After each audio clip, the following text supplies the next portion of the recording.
Naiz irratian, bigarren kafea.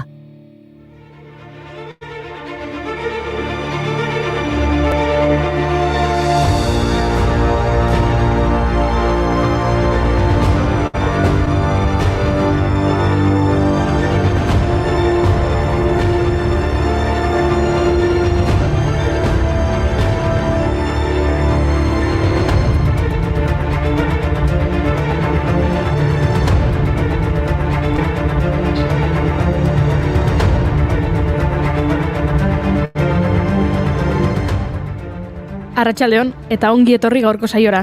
Atzo antzerkiaren mundu eguna ospatu genuen. Eta gaur euskal antzezle bat zoriondu behar dugu. Gaurko egunez, 1982an Jon Plazaola jaio baitzen. 41 urte bete ditu gaur aktore eta komediante urretxuarrak eta zorionak hemendik. Egin dezagun barre. Zagun, Xavier errepaso bat egingo diegu atzo gertatutako emaitzei. Kusitzagun emaitza horiek.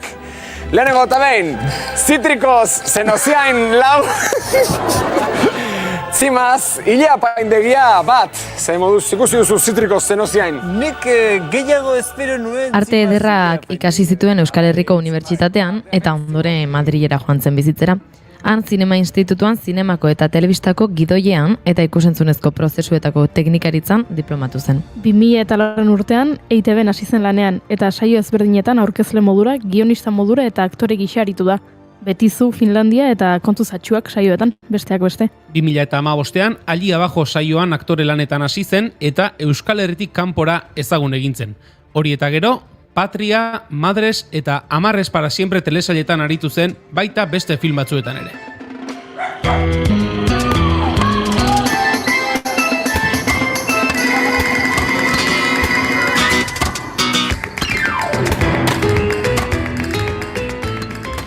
Holtzetan aritu ohi izan da monologoak tarteko, baina orain holtza gaurko egunez jaiotako beste artista bati libre utzi beharko dio. Gaur Lady Gagaren urtebetetze eguna da eta. Stephanie Joan Angelina Germanota New Yorken jaio zen 1986 urtean. Hala ere, guk Lady Gaga izen artistikoarekin ezagutzen dugu eta artista esan dugu, ez delako abeslaria bakarrik, konpositorea, ekoizlea, dantzaria, aktorea, aktivista eta moda diseinatzailea ere bada. 2007an ikasketak uztea erabaki zuen, Manhattango Lower East Sideen rockaren eszenan sartu zen eta Streamline Recordsekin kontratu bat sinatu zuen. Gagak bere estreinako The Fame albuma kaleratu ondoren hartu zuen ospe artista gisa. Disko horretan Just Dance, Poker Face, Love Game eta Paparazzi single ospetsuak daude besteak beste.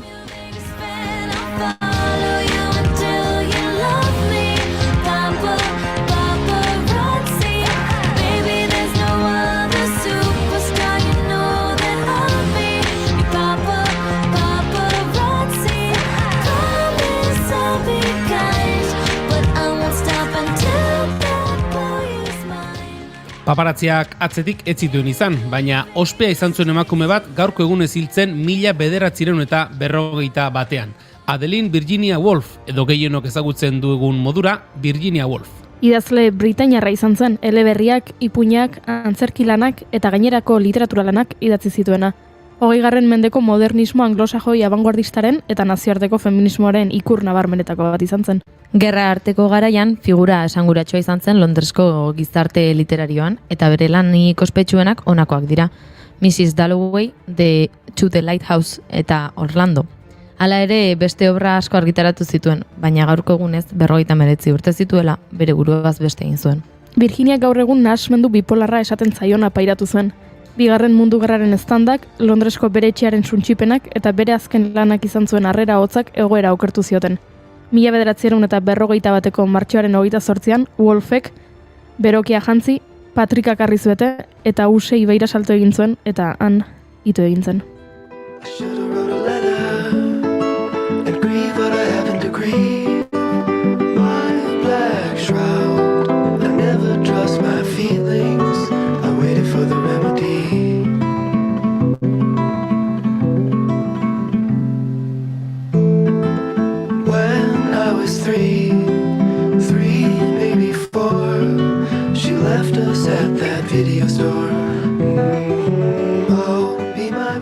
Urtebete beranduago literatura munduak beste galera bat izan zuen. Miguel Hernández poeta eta antzerkigile valentziarra zendu zen 1942ko martxoaren 28an. Familia pobrean sorturik, laborari lanetan jardun behar izan zuen txikitatik.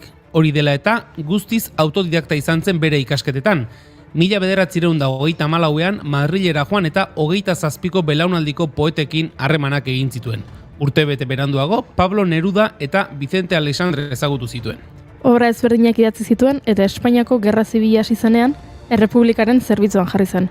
Gerra amaitzerakoan, frankistek preso hartu eta kondenatu egin zuten. Alakanteko kartzeran nintzen, bronkitisak, tifusak eta tuberkulosiak jota. Color de las grandes pasiones y desgracias.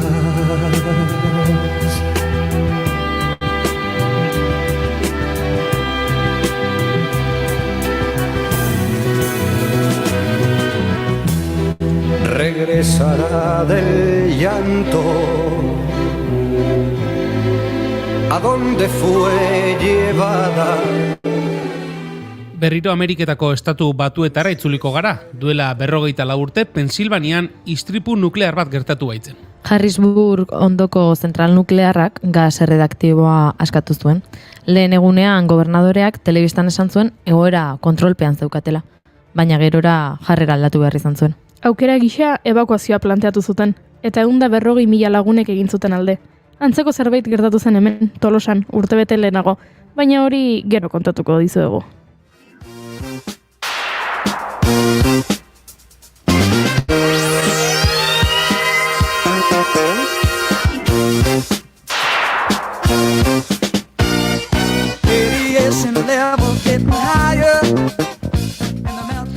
Aizue, efemeride nahiko ilunak izaten ari dira gaurkoan gehienak, ez dakit zer ikusia izango duen gaurko egun bitxiagatik.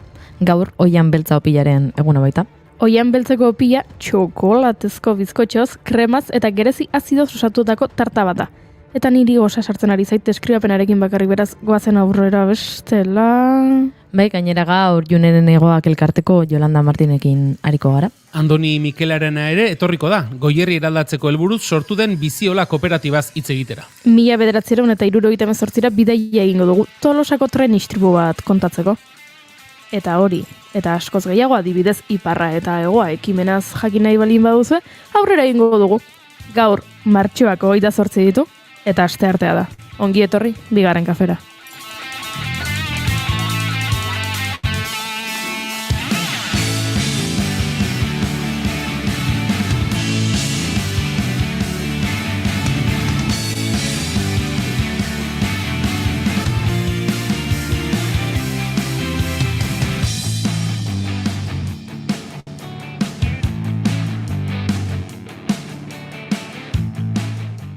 Zuekin, Julen Goikoetxea Orbegozo.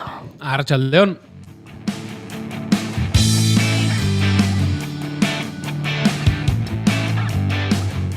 Eta Maiaren bestaldean, June Romateti Barguren. Atxaldeon.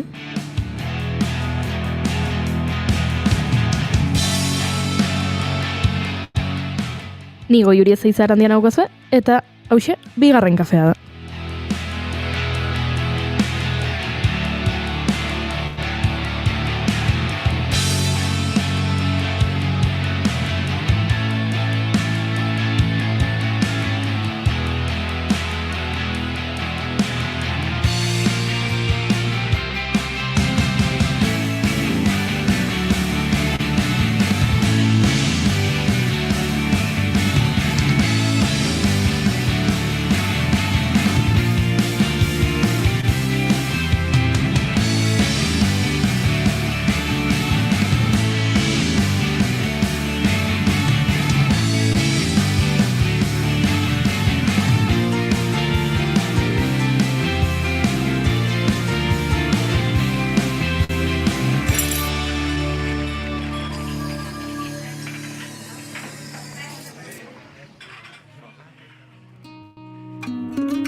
Adiskide bat bazen,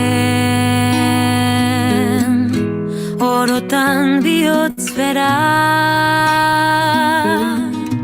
Poesiaren egoek sentimendu kantuzko bertzoek antzaldatzen zutena.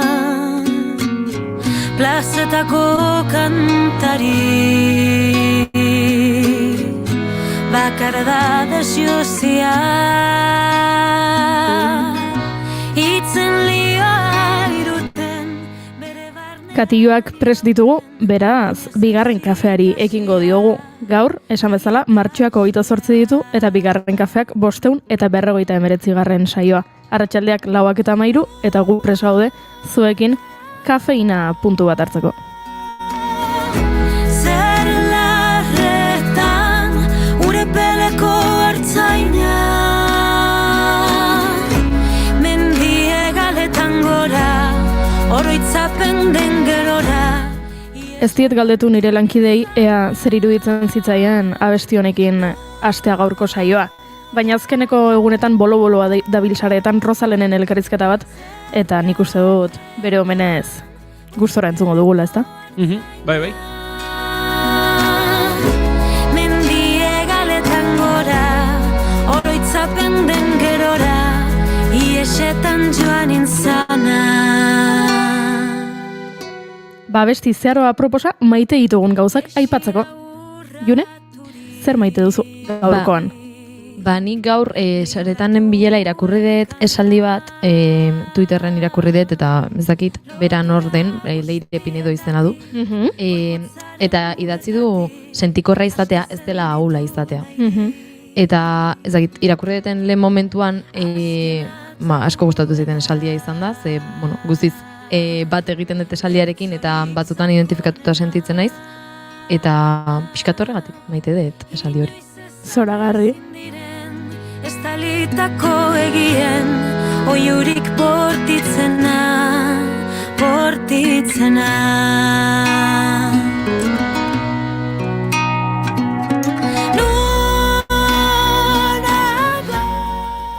Eta zer maite du Julenek? Julen gaur ere dator abestiaren eta momentuaren magia apurtzera. Ara. Maite dut ez batekin. Zeharo aditua zara horretan, Bai, deitu Ospin jauna edo nahi duzuen guztia, baina bai. Eta ez dut maite topiko batekin nator. Karabinagre zara, zu? Iruñeko karabinagre Julen goikotxea da? Kara bakarrik ez guztia. Ui, ne... Fama hori jarri da zuen. Zer ez du maite, Julenek? Topiko bada, baina garaia ere heltzen ari denez, hauteskundekin lotutako parafernalia guztia, ez dut maite. Hauteskunde mailan egoteko zozketa egunetik, ze tokatzea garbi esan da alukeria handi xamarra da, horregun guztia egon nahi etzen nuken leku batean egotea tokatzen zaitzulako, nahi eta nahi ez, oso zaila da uste dut, ez naiz, ez dakit ziur, baina uste dut oso zaila dela hortik libratzea, ez? Ez dizu balio ez, lan eguna tokatzen bazaizu ere, libratu arraz egiten dizu, eta oso pixuzko arrazoi batek behar duela uste dut, horrelako zerbaitetatik libratzeko. Eta horrekin batera, ulertze ez duan beste gauz bada, oraindik ere bizigaren garai hauetan, hainbeste hauteskunde propaganda etxera zergatik bidaltzen diguten, hainbeste paper zertarako xautzen duten, zen nire kasua meintzat, iristen diren guztia zuzenean zabaldu ere egin gabe, zaborretara joaten dira, eta uste dut gero eta jende gehiago dela hori egiten duena, eta uste dut badela garaia horri buelta bat emateko. Izarretan zotako plazarak alboan, bideak doinuak daramatzagu kolkoan, ilargi berriak laguntzaren ondoan, bideak doinuak daramatzagu kolkoan, ilargi berriak laguntzaren ondoan. Banik maite dut bat, daukat. Behintzat Julenen ospina goiatzeko edo. Aipatu dugu, egia esan nahiko tristea da, baina tira, maite duta da. Aipatu dugu Virginia Woolf gaurko egunez zendu zela, bere buruaz beste egin zuela, eta nik noiz edo noiz aipatu izan dut saio honetan, niri irakurtza asko gustatzen zait, baina bereziki gustatzen zait gutunak irakurtzea. Baditut nire kontraesanak, batzuetan zerbait intimo egia iruditzen zaidalako, baina aitortu behar dut gutun asko irakurri ditu dela, eta bi idazleren arteko gutunak argitaratzen direnean, liburua erosi egiten dudala, eta gutun horien artean zeharo ederra iruditzen zait Virginia Woolfek bere bikoteari utzi zion gutuna. abisatzeko bere buruaz beste egingo zuela, eta esanez, ze zoriontsua izan zen berarekin, gaixotasun horrengatik izan ez balitz. Are zoriontsua izango zela. Oso politia da gutuna, ez dizuet orain irakurriko bestela negarrez amaituko dugu. Baina aukera balin badaukazue, gero etxera itzultzean edo etxean balin bazadete, guk isiltasun une bat egiten dugunean, irakurri mesedez ze aropolitia da. Bideak doinuak daramatzagu kolkoan, ilargi berriak lagunzaren ondoan. Lara, lara.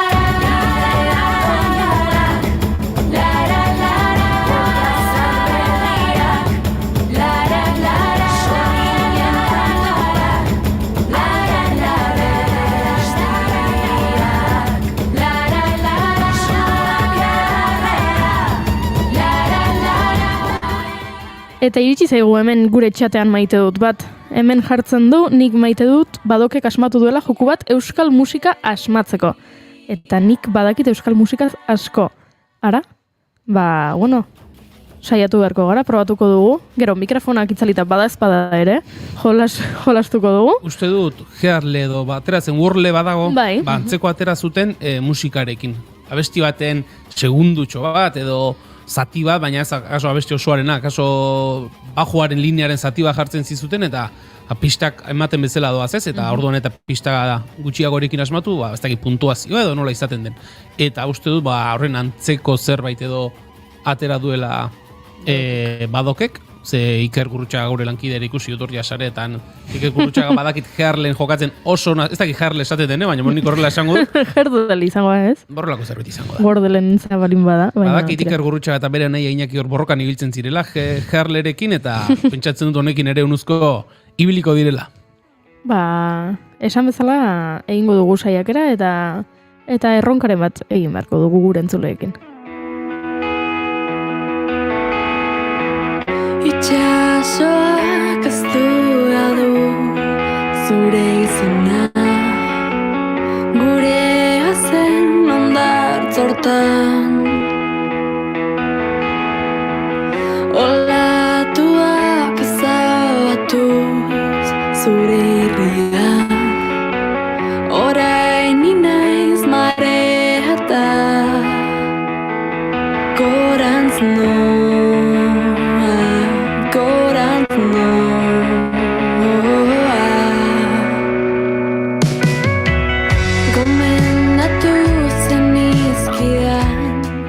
Eta guk maite dutak elkarbanatu bostean, gorantz ez aurrera egin behar dugu lehenengo elkarrizketarekin.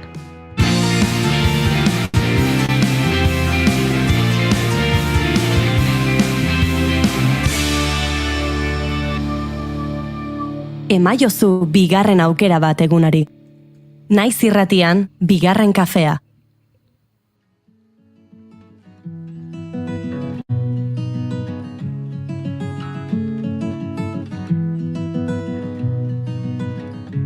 Zer gertatu da, atzo arte dena zen eder, biok nora ezean gaur, gizarremanak orekari baten gixan bi egona eranzteko adorea. 2012ko abendua Orereta Errenterian. June Sánchez tolare txikia zen eta gaixo zegoen. Garrantzirik gabeko zerbait izango zela uste zuten haren gurasoek ordea. Hala ere medikuarenera eraman zuten neska txikia eta han hasi ziren frogak gora eta bera, eta 2013ko urtarrilaren 15ean Donostiako ospitalean ingresatu zuten. Jaso nahi genukenaren eredu izan, edo zer datorrela. Gurasoek kontatu zuten momentuan medikuak beldurtuta ikusten zituztenla. Ez baitzioten eskari itxura honik ikusten, eta froga gehiagoren ondoren, azkenean bazekiten zertzuen aurrak. Minbizia zuen, oso minbizitxarra, eta azkar zabaldu zena gorpuz txikian zehar. Hala ere, bazeuden aukerak eta arekin batera gurasoak borrokan hasi ziren. Haien hitzen arabera indarra eta alaitasuna helarazi nahi zizkioten, eta horretan saiatu ziren. Irribarre hau ez dago zai, bizi nahi du hemen Bidea etzen erreza izan, eta hala kontatzen dituzte tratamenduak gurasoek. Lehen kimio errondarekin gaizki pasa genuen.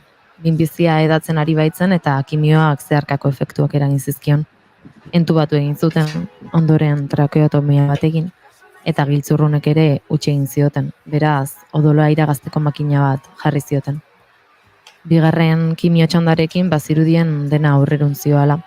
Trakeotomia kentzeko asmoa zegoen, bere odola iragazten zuen makina kendu zitzaion, eta jolastu ere egiten zuen abestiak kantatzen genizkionean. Baina bat-batean bakterio batek eraso egin zion defentsa baxuekin zegoenean, eta horrek gure borrokarekin amaitu zuen. 2013ko martxoaren 12an bere bizitza berrirantz egan egin zuen Junek.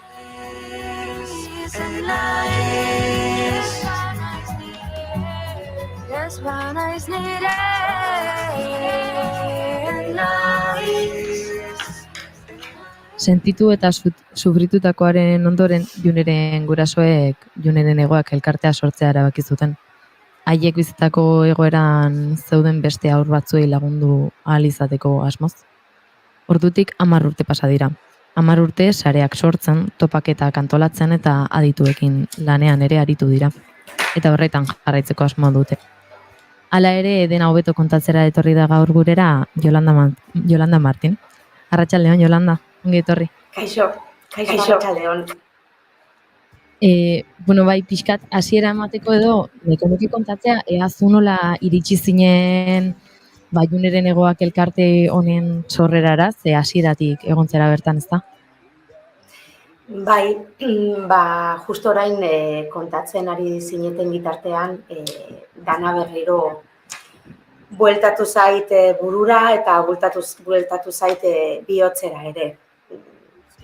Nola hasi nintzen ni Juneren egoaken, Carlos eta Maia dira Juneren gurasoak eta hoien laguna gara, familiako laguna gara. Eta, generaman denbora bat pentsatzen zehoz ere egin behar genukela gure inguruan ikusten genituen beharrak edo asetzeko. Eta June hil egin zanean, bere familiak pentsatu zuen zehoz egin behar genukela Juneren energia mantentzeko edo Ospitalean, June ospitalean zegoen bitartean, familia bat ikusi zuten bakarrik, egunean zehar, gauak ere pasatzen zituen amak, eta pentsatu zuten zehoz egin behar zala, ama horrek sarerik etzeukelako, eta horregatik erabaki zuten txandak antolatzea ospitalera juteko, ama horri deskantsu pixka bat eman ahal izateko. Eta, bi gertakari hoien bitartez sortu zen Juneren egoak. Esan behar da baita ere Juneren funerala edo izan zala oso potentea, Elizabeteta, jenez gainezka, eta hor sortutako energia, nolabait esateko, aprobetxatu egin genuen Juneren egoak elkartea sortzeko. June hil egin zan, zuek aipatu dezuten bezala, martxoak 12an, eta ekainak 26an elkarte bat ginean, hilabete gutxi horietan elkartea sortu genuen. Nik gogoratzen ditut elkartea sortzeko bileretan, emozionatuta ginela, oso sentimentu potenteak sortu egin zirela bilera horietan, eta begira zenbat denbora gutxitan, elkartea sortu zen. Emozionatzen ari nahi nire. Eta hain denbora gutxian elkarte bat sortu zenuten, 10 urtetan zenbat pertsona zaudete elkartearen parte izaten eta elkarte horretan lanean? Voluntarioak gutxi gorabehera 50 gara, baino beti esaten dugun bezala, segun ze gauza batzutarako, voluntarioak sortzen dira edo daude, eta aktiboak 25 gutxi gora bera, eta ez da gutxi, 25 pertsona hor voluntarioak egunerokotasunean sortzen diren arazoak edo proposamenak aurrera eramateko. Gero pertsona bat daukagu kontratatuta, ze pentsatzen dugu familiak direla ardatza eta familiak ondo hartatzeko eta ondo atenditzeko pertsona bat behar dala hor kontratatuta edo bere denbora eskaintzeko horrela. Ze bestela, beti diogun bezala voluntario, gure familia daukagu, gure lana badaukagu eta batzutan zaila egiten zaigula nahi dugun guztia egitea. Eta, aipatu ezun bezala, aurrei laguntzen diezue, baina batez ere familiei, ez da? Zein da elkarteak egiten duen jarduera nagusi hori?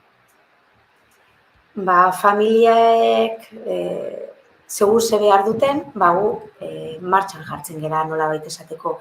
Baina familie guztiek esaten digutena da, edo eskertzen digutena da, beraiekin egotea. Beraiek entzutea, beraien arazoak eta beraien pozak ere konpartitzea. Nik uste dut hori dela batez ere gure lana, beraiekin egotea. Eta, bai irakurri dudanagatik, eta zuentzat garrantzitsua da sare lan bat egitea, ez da? Sareak sortzen dituzu familien artean? Bai, familien artean sareak sortzen ditugu, ze beraiek elkar ezagutzen dute eta pandemiarekin hori pixkat bertan-behera gelditu zen, baina gure asmoa da ere berriro berreskuratzea beraien arteko topaketak. Eta, ospatzea naturan goiza bat, edo egin merendola bat, beraien artean sortzeko sareak ere oso importantea da konpartitzea beraien bizitza.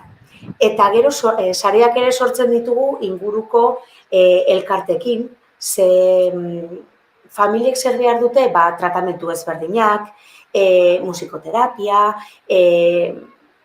horrelako gauzak ere eman alizateko, sarean lan egiten duguna. Ze sare mota ere, ezinbestekoa da saretan lan egitea, bestela bakarrik sentitzen gara eta bakarrik ibiltzea ez da ona. Adibidez, sare oso sendoa daukaguna da, biziposa elkartekidea gara, eta biziposaren bitartez, beste elkartekin harremanetan gaude, gu betetzen ez ditugun beharrak agian beste elkarte batek bete ditzake, horrela, bakarrik ez, lagunekin bai.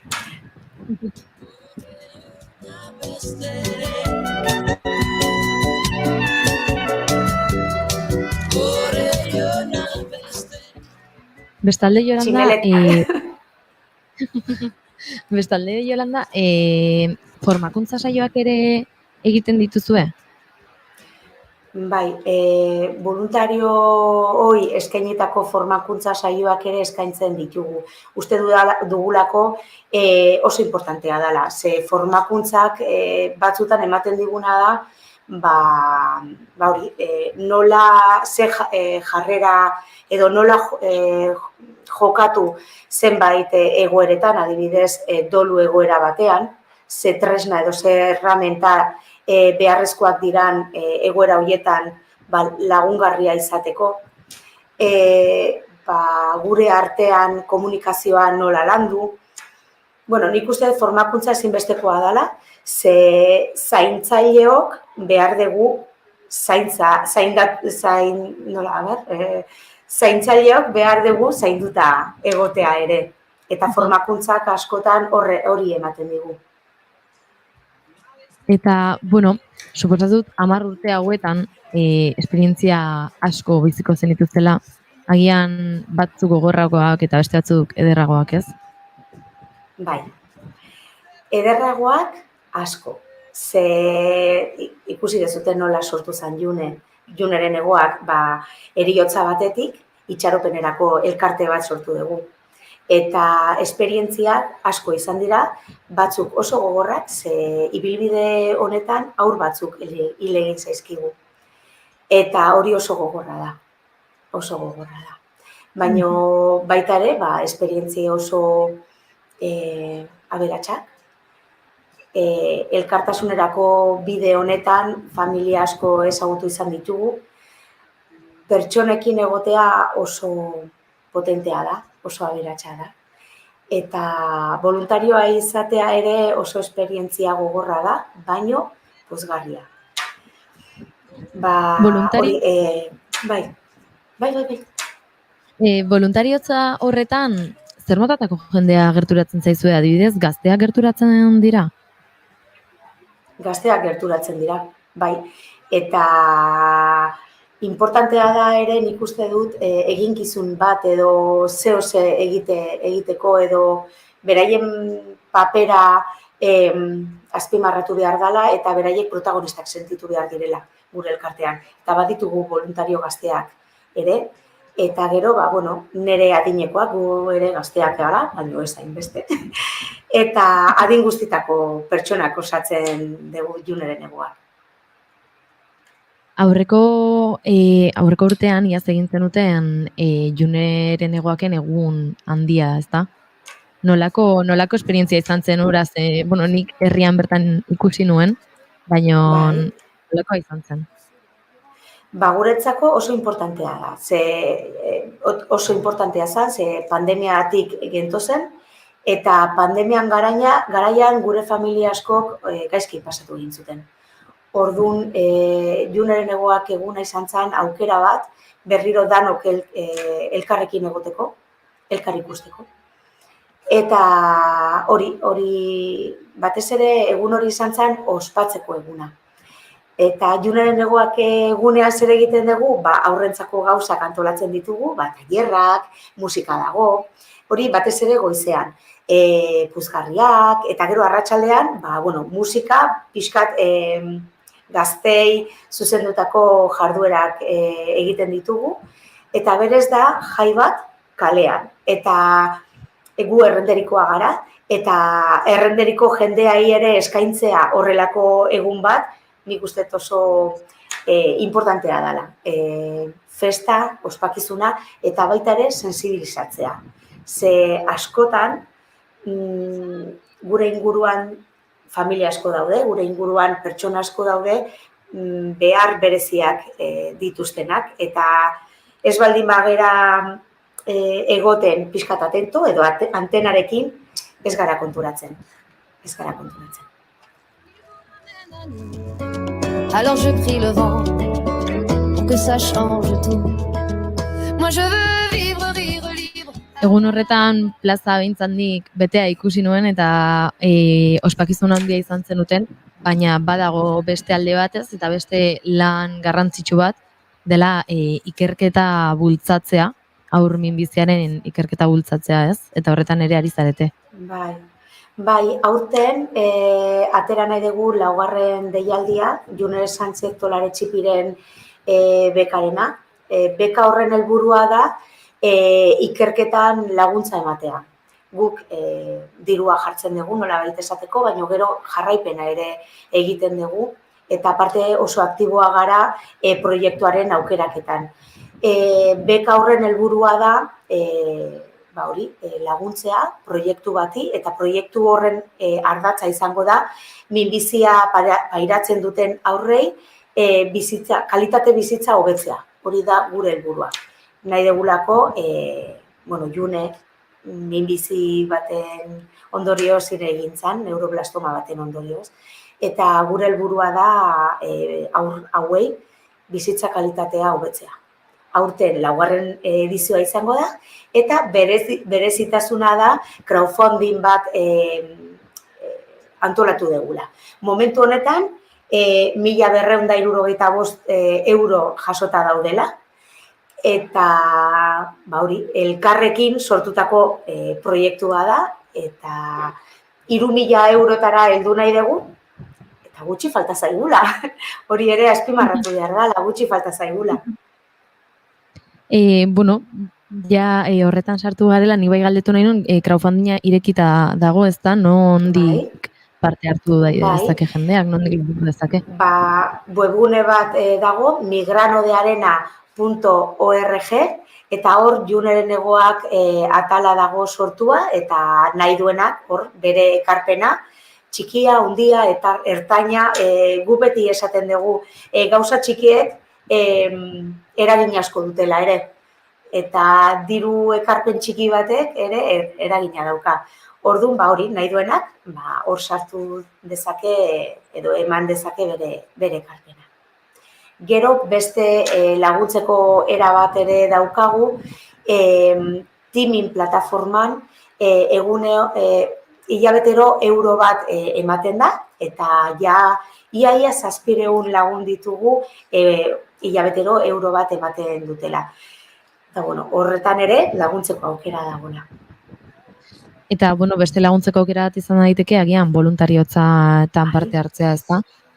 Bai. Nik uste dut, danok uste dugu ere, pertsona bakoitzak daukela asko emateko. Naiz eta txikia dela pentsatu. Adibidez, merkatu solidarioetan egoteko mahai batean, folletuak banatzeko, adibidez, Juneren egoak eguna ospatu ahal izateko hor atzean lana asko dagola, baimenak eskatu behar dira, garraiotu behar ditugu gure rolapa, gure gauzak, orduan beti dago zehozer egiteko. Hori egia da. Eta pentsatzeko ere. Bai, eta hurrengo erronka horiek zein dira? Hemen 10 urte egin dituzue, hurrengo 10etan, zer duzu buruan? Hurrengo 10etan, Juneren egoak desagertzea, porque horrek esan nahi du, behar guztiak asetuta daudela. Baina nola hori ez da gertatuko, erronkak baditugu, bai. Erronka bat da ekonomikoa, ze elkarte, irabazi asmorik gabeko elkarteok beti dirua behar dugu. Gero voluntarioak lortzea, ere. Eta gure elkarteari ikusgarritasuna ere ematea izango litzateke beste erronka bat. Ze ikusgarritasun horrek sensibilizatzeko balioko liguke eta baita ere behar duten familiei heldu nolabait esateko heldu nahi degula. Batzutan hori egia da ere, familia askok sarerik ez dute. Orduan ez dakite nora jun laguntza eskatzea. Orduan gu hor gaude laguntzeko, ospitaletan txandak egiteko, gizater zerbitzutara juteko laguntza ematea, hori, gu disponible izan nahi dugu.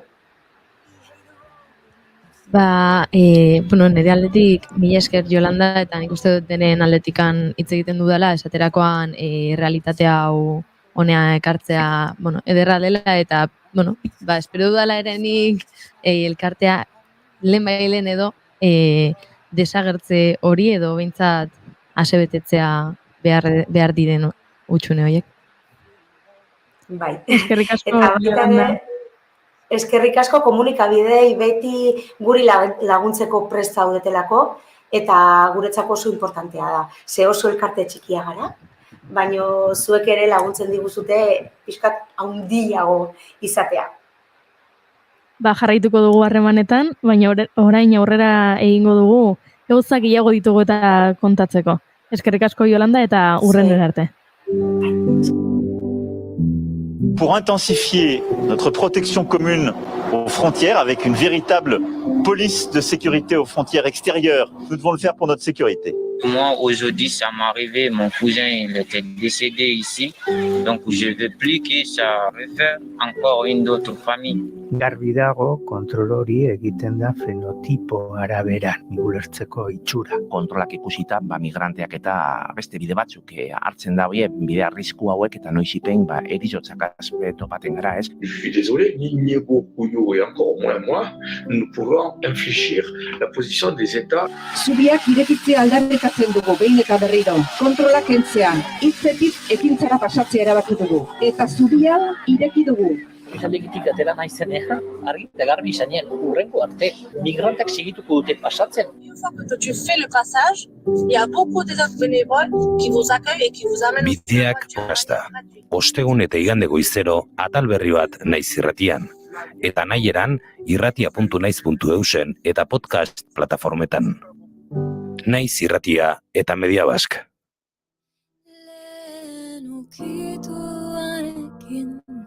Igotzen dutenak arbola eta gainean zue batek bandatzen du kulpa kristaua doan eroriko naiz baino ez du inporta hartzen albadut loan. Segurako plazan badago gereziondo bat. Urteko garai honetan loretuta dagoena. Itxasutik ekarritako kimu batetik sortu da gereziondo hori, eta urtetik urtera sendoago dago.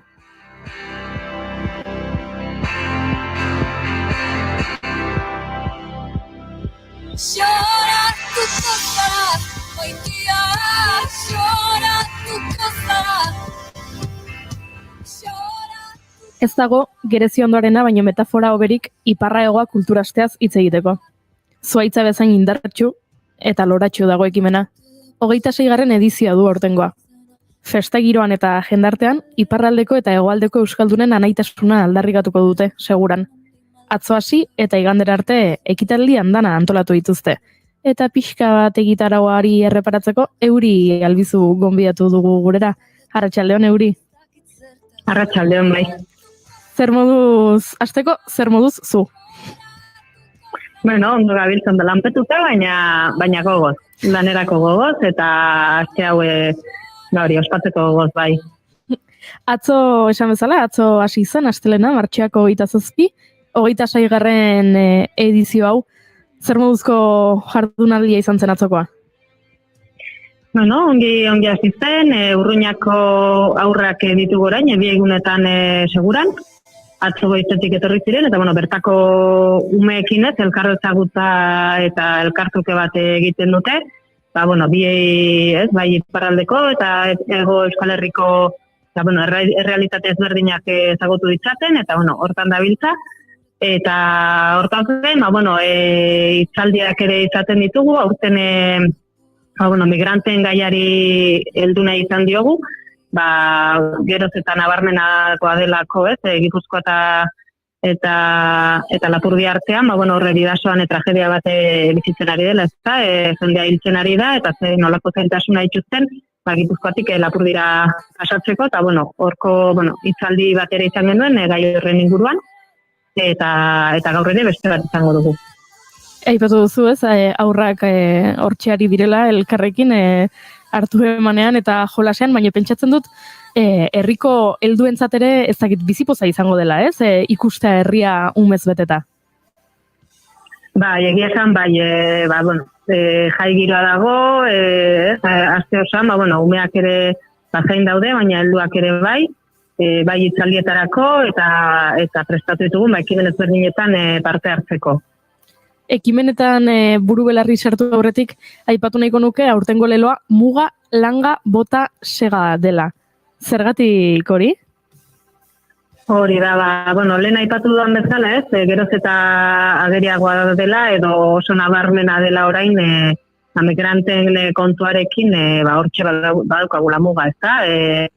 Egoaldea ipar Euskal Herria eta Ego Euskal Herria banatzen dituen muga hori hor daukagula, eta muga hori bota egin behar dugula, muga edo langa hori bota behar dugula, edo belarra bezala, segarekin errotik moztu behar dugula.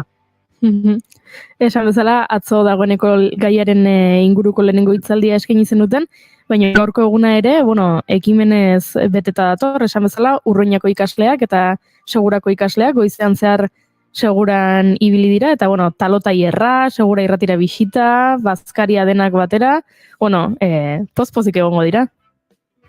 Ba, oso pozik, egia da, lehen aipatu dut aurrak zain egoten direla, Ipar Euskal Herriko aurrak etorri zain egoten direla, lagunak egiteko, eta goizean kalotailerra eduki dute, Segura erratira ere joan dira, eta orain dene batera bazkalduko dute, eta ondoren bazkal ondoan, aur guztiek batera, dantza gidatuak izango dituzte, eta ondoren izango dugu aurtengo bigarren hitzaldia.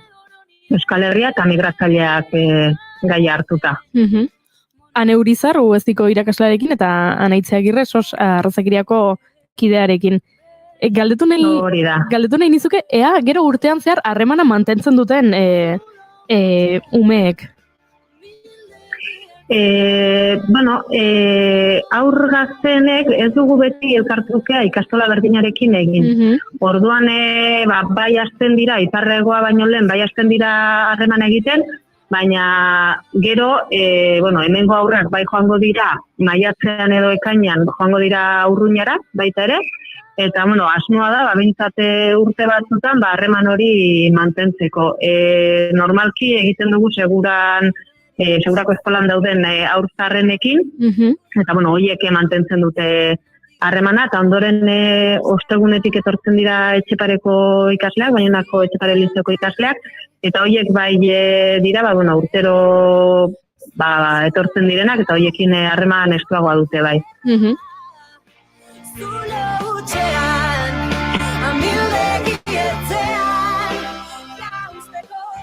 Eta bihar, June hau interesatuko zaizue, bihar sukaldaritza tailerra, batetik Saharar sukaldaritza eta bestea sukaldaritza. Hau ez da beraz soilik Ipar Euskal Herri eta Hego Euskal Herri kontua? Hori da, aurtengo gaiari lotuta, pentsatu genuen, migrantei eman behar geniela aukera, beraien sukaldaritza erakusteko ere, beste urteetan, iparraldeko eta hegoaldeko sukaldari ezberdinak izan ditugu, baina, aurtengoan beraiei eman digu aukera. Eta ostegunean, hemen bolo-bolo bertso kantu afaria plazako karpan Amets Artzaius, Maialen Artzaius eta Iker Zubeldia Goierritarrarekin nola ez ba? Hori da, Amets Artzaius urterokoa dugu, urtero etortzen zaigu, baina, Maialen eta Iker Zubeldia urten etorrita dira.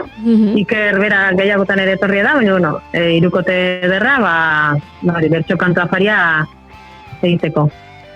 Eta ostiralean, kale animazioa, arkumea burruntzian, sagardo dastaketa, bazkaria karpan, libertimentua, Etxepare Lizeko ikasleen eskutik ikuskizuna. Hau da, festa ez da amaitzen, Ez da amaitzen, bai, egunik gogorrenak esango genuke, ostegunetik hasita izaten dira, eta ostiralean, bai arratsaldetik, ekimen ezberdinak egituko ditugu, Etxepareko ikasleek libertimentua egingo dute, frontoitzarra deitzen diogu lekuan, eta karpan, plazan izango da sagardo dastaketa eta arkumearen banaketa. Eta gero iluntzean xutik eta DJ Bull. Baina indar guztiak ezin xautu, zelarun batean berriro eguna ekitaliz beteta. Hori da, larun batean, goizean izango ditugu mendi bilaldia eta pilota partida musikatua. Ondoren gazte bazkaria izango da, arratsaldean manifestazio ere izango da, azterketak euskaraz lemapean, badakigu brebeta euskaraz egitea lortu da, baina oraindik baixoa ezin dute ikaslek euskaraz egin, eta hori aldarrikatuz, eta ondoren iluntzan taloak eta Euskal Herriko Garagarduen dastaketa izango ditugu. Eta gauean kontrabanda eta Odeiren kontzertuak. Haze plana, nik badakit zer egin berduan larun batean, June eta Julen, apuntatu dut. Ongi etorriak izango zeate bai. Euri, galderatxo bat, hor, garai, duela urte batzu behintzat, Goierritik kanpo ere bazen, iparra egoa itzordu garrantzitsua, batipat parrandari begira diotxute, larun bateko egun hori, iparregoa Goierritik kanpo ere jende asko joaten zen, duela urte batzuten zari, naiz azkeneko urtetako bilaka ere ez dakit, jarraitzen du horrelako itzordu potente bat izaten eta bide batez Goierritik kanpoko jendea ere erakartzen du kimenak. Egia esan bai, eta, pasaden urtean izan genuen pandemia ondorengo lehenengo iparregoa, eta sekulako jendetza ibili izan, eta, pentsatzen dugu aurten ere, kontzertua direla ez direla, eta, udaberriko lehenengo jaia edo esango genuke, hemen inguruan, jendea torrezko dela. Eta garbi dagoena da, eta hori ukaezina da, Euskaldunok harremantzeko festagiroan beti ere errazago garela, ezta? Hori da, zerbait behar dugula, elkarrekin egoteko. Eta aste kulturarari, Jesus, amaiera emateko, iganderako ere, ekitaldi oso berezia, gerezi ondoko ekitaldia, aipatu dugu, segurako gerezi ondori berezia dela. Hori da, zuk esan dezuen bezala, itxasutik ekarritako kima batetik kima landatu genuen, eta gerezi ondo eder badaukagu antxet, plazan bezaldean, errebote plaza deitzen diogun lekuan, eta horre egiten dugu ekitaldi nagusia. Bertan izango ditugu gonbidatu bereziak bidasoa etorkinekin taldeko kideak, eta Irungo Harrera elkartekoak ere bai, eta ondoren herri bazkaria elkiko dugu, eta amaitzeko berbena izango dugu balantza taldearekin, herriko segurako talde batekin. Horrelako ekitaldi mordoa antolatzeko eta aste hau aurrera ateratzeko, lantaldea ere mardula izango da, ez da? Egia esan bai, lantaldea mardula da eta bolondresak ere bai. Egia esan herriko jende bolondresik gabe hau ezingo litzateke aurrera eraman. Azkenean berrogeita hamar pertsonak egiten dituzten lantxan dei esker, egiten du aurrera iparregoak, bestela elitzeke posible. Gainera, esan dugu atzo hasi eta igandera arte luzatuko dela, baina hau urte osoko lana da eta eduki dituzue dagoeneko beste hainbat ekitaldi, ez? Adibidez, Einaute Lorri eta Urruñako pausun aritu zenekoa.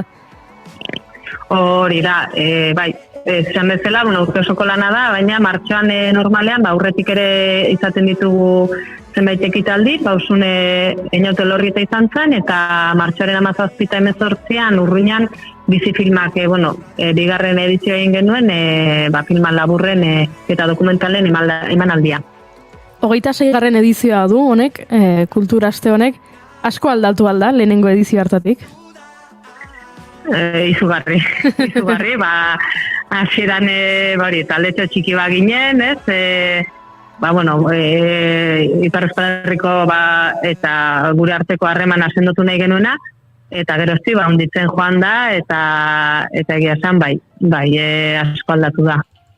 Hau izango da askorentzat pentsatzen dut unkigarria, ezta? Iparraldea eta hegoaldea elkartuta ikustea, aste oso batean leku berdinean dena elkarbanatuz, ez dakit ez dute den Euskal Herria topiko bat bihurtzen segura aste betez? Egia esan ez da lehenengo aldia esaten digutena, ez? Segurara etorri eta norbaitek esatea ematen du Euskal Herria aske batean bizi garela, ez? Edo Euskal Herria aske batean gaudela, edo, Etxepareko ikasleren batek ere esan zuen, ez? Ni frantses joan nintzen segurara eta bertzale bihurtuta etorri naiz etxera, ez? Orduan, bai, bada eta aztebeteko kontua da, baina, ez? Azkenean helburuak argi eduki behar ditugu, zer dan lortu nahi duguna, ez dala festa soil bat, ez? Azkenean aldarrikapenerako tartea ere badela, eta hori, muga hori, botatzera eta langa hori kendu behar dugula. 26 urteko ekimena dela aipatu dugu, Euri, ez dakit, 26 urte horietan pentsatzen dut, lehendabizi antolakuntzan hasi zirenei belaunaldi berriek ere hartu beharko zela erreleboa, aipatzen da askotan, gazteak ez daudela lanerako, gazteak ez daudela auzolanerako, ez dakit, zuen kasuan antolakuntza aldetik belaunaldi aldaketaren kontu hori nola darama zuen? Antolakuntza aldetik egia da, belaunaldi aldaketa bat egin dela, eta gazteagoak ere badatoz atzetik eta aipatu nahiko nuke, Etxepareko ikasleek sekulako lan egiten dutela, sekulako implikazioa dutela iparregoan bertan, eta herriko gaztek ere gogoz bizi dutela eta bertan lanerako prest ditugula bai. Esan bezala ekimen ugari daude eta ez dizugu denbora gehiago lapurtuko, eskerrik asko gurekin horrela telefono bidezko kafea hartzera etortzeagatik, ea hurrengoan aurrez aurre hartzeko aukera izaten dugun, eta animo eta disfrutatu geratzen denarekin. Eskerrik asko zuei eta hori, badakizu daukazue astebururako plana. Esango nuke, baina nola asteburua oraindik urruti ikusten dudan, Odei entzuten utziko zaituztet, ze larun bat gauen, esan bezala, Odeik kontzertua eskainiko du, baina larun bat aurruti dago eta guk oraintxe entzun nahi dugu. Aldatzen dira mantxo, gaur da atzo, jaso dugunetik eraiki gira, begira, nola ez egin paso, ustezko euskaldunek ere deitu bameuteka batxo. Oiek erkidetik, gure erpinetik, ez goaz bide berdinetik, izan ekinetik, nola ezinetik, egiten dugu girenetik, oien aldetik, oien taldetik, baztertu ginduzen estalpetik, eguzkia baino gehiago ateratzen ari da ekialdetik. Erdigunean begiak, bazterrak eta egiak, txikiak txiki egiak, mintza daitezela periferiak, zergatik ditugu, erdigunean begiak, ahazten ditugu, bazterrak eta egiak, zerote giragu, txikiak txiki egiak, ez denez, berandu mintza daitezela periferiak, zergatik ditugu, erdigunean begiak, ahazten ditugu, bazterrak eta egiak, zerote giragu, txikiak txiki egiak, ez denez, berandu mintza daitezela periferiak, edaditzagu mezuak ta kantak, errealitatez berdinen mapak, ez nauk eskatzen iritzien talkak, nik eskatzen hau ezagutza faltak. Ideki begiak, aldatu ditzagun ikuspegiak, hitz berriak berditu iztegiak, mintza daitezela periferiak.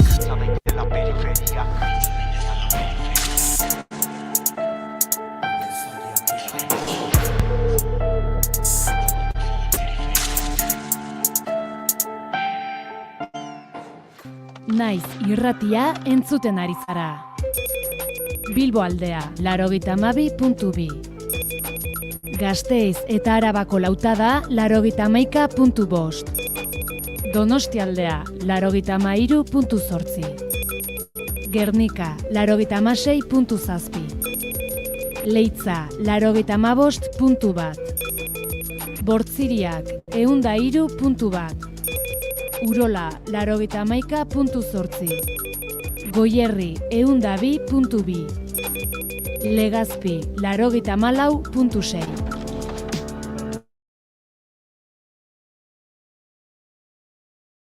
Eldeko bostak dira eta bagoaz Naiz irratiko estudio zentraletara azken ordua ezagutzera. Arratsaldeon Xabier Creuet. Arratsaldeon Goiuri, arratsaldeon denoi, azken berriak Naizeko estudiotik, Clara Ponsati, Juntzeko eurodiputatu eta hezkuntza kontseilari ohia, Kataluniara itzuli da astearte honetan, Eskozia eta Belgika artean 5 urtez erbesteratua egon ostean.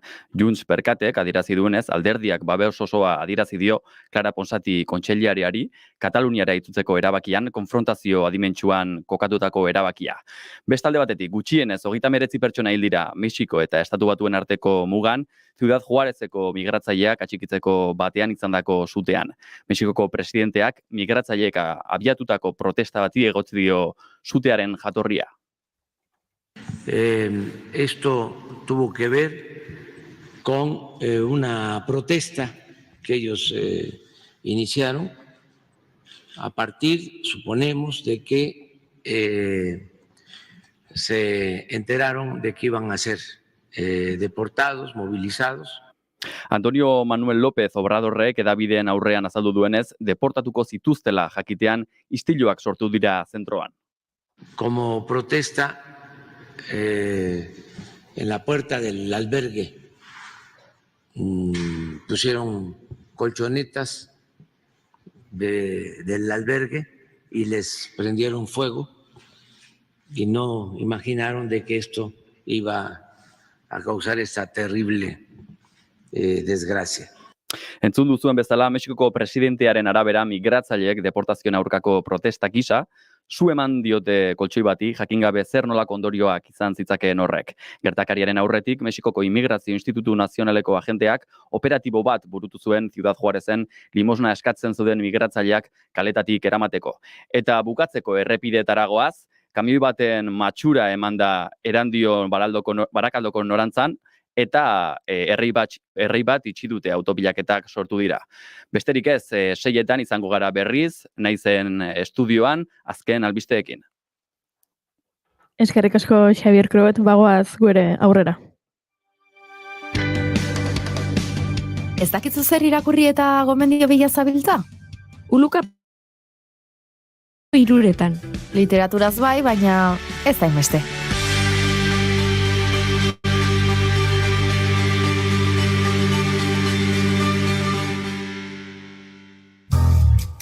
Bilintz, zineaz jakin nahi ez duzun guzia.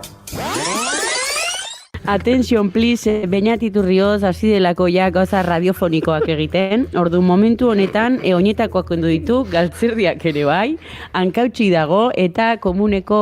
Egia da, nik gomendatzen zaituzte eta jartzea hankutsi, programa hankutxik imar da. Areto hontan moketa egon dezakitzatik ekarri zuen izti moketa, doblea moketaren gainean jartzeko. Ez nekitako, baina orain da, doble moketa. Hankautsi jarriko gara. Moketa batek beste moketa anulatzen du, ez? Bueno, garbi geratu da ze pelikula zari garen? Gaur, Bilintzen, Die Hard.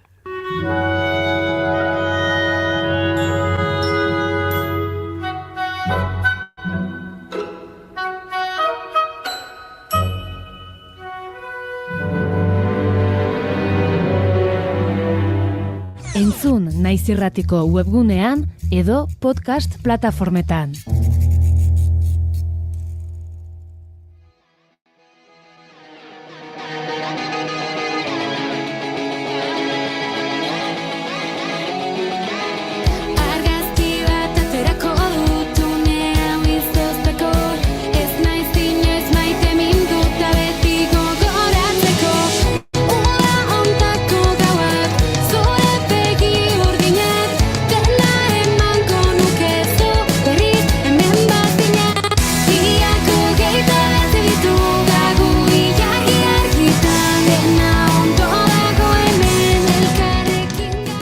Denbora luzean subagoan egosten joan den egitasmoa da, biziola.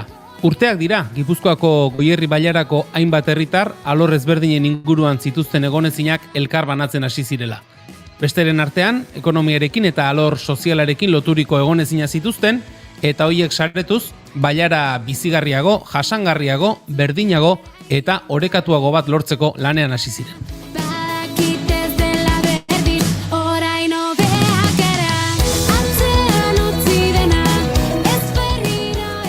Sare hori zabaltzen joan da eta hasieran taldetxo bazena multzo handi bihurtu da. Biziola izena jarri dioten kooperatiba modura eman diote forma eta lazkaon dute egoitza. Tokiko baliabideekin bailarako biztanleen beharrak asebetetzea du helburu eta egoitza atontzen emandako hilabeten ostean urtarrilean ireki zituen ateak.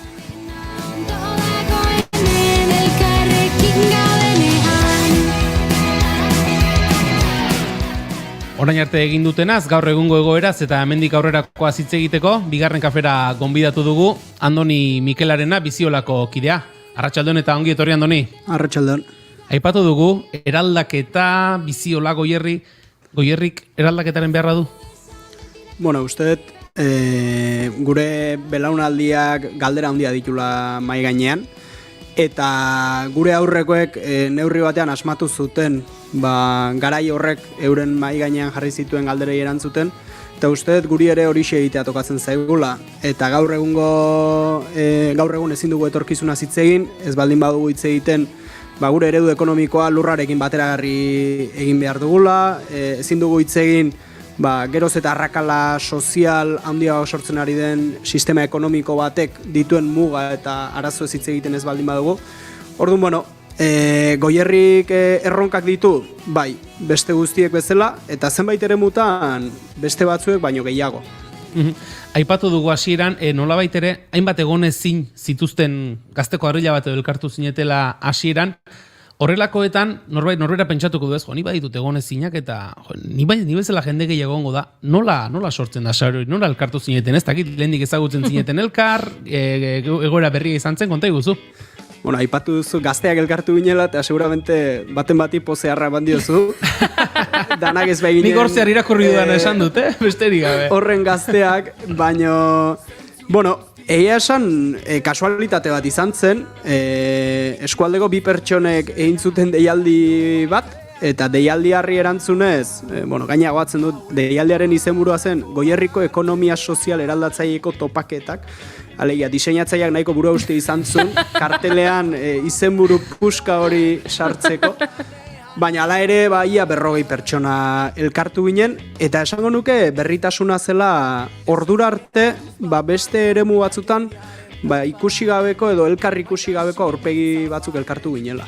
Julen, elkarrizketarekin jarraitu horretik. Bota. Ziogu kafea eskaini. Egia, Andoni kafetxo ba nahi? Bueno, atatze batzu hartuko. Bai, utxe? Utxe. Vale, honentxe garriko dugu. Kafe hori iristen den bitartean, Andoni, epatu duzu 40 bat laguneko taldea elkartu zinetela, pentsatzen dut 40 lagun ikusitakoan norberak esango duela, ez nau bakarra. Bai, askotan ala izatek, ezta? Olako arlotan gabiltzanean bakarda sentsazio bat izan ohi dugu, baino egia da egun hortan batetik ikusi genduna izan zen, kezka hauek konpartitzen dituzten jende multzo bat bagaude, baina ez bakarrik kezkak konpartitzen ditugun jende multzo bat, baita ere bagaude kezka horiei dagoeneko egunerokoan euren bizi proiektuetatik eta euren proiektu sozioekonomikoetatik erantzuten ari dian ekimen eta mugimenduak. Eta uste dut horrek ere indarra eman zigula, hau da, askotan badakigu zeren aurka gauden, baina kosta egiten zaigu aurka gauden horren parean, zerren alde gauden, ez, transmititzea eta hori eraikitzea, ez da? Eta orduko hartan elkartu ginen, dagoeneko euren bizitzetan bestelako bizimodu batzuk eraikitzen ari zian pertsona eta taldeak. Beraz, aurrera egiteko bidea bazela ikusi zenuten, eta lehen bilera hartatik, pentsatzen dut, urrengo batzuk ere etorriko zirela, nola joan da pixkanaka egitura gozatzen? Bai, aipatzen dugu, lehenengo urtebetea basamortu bat izan zela, horrelako mugimenduetan askotan, abizenean katramilatzen gea eta korapilatzen gea.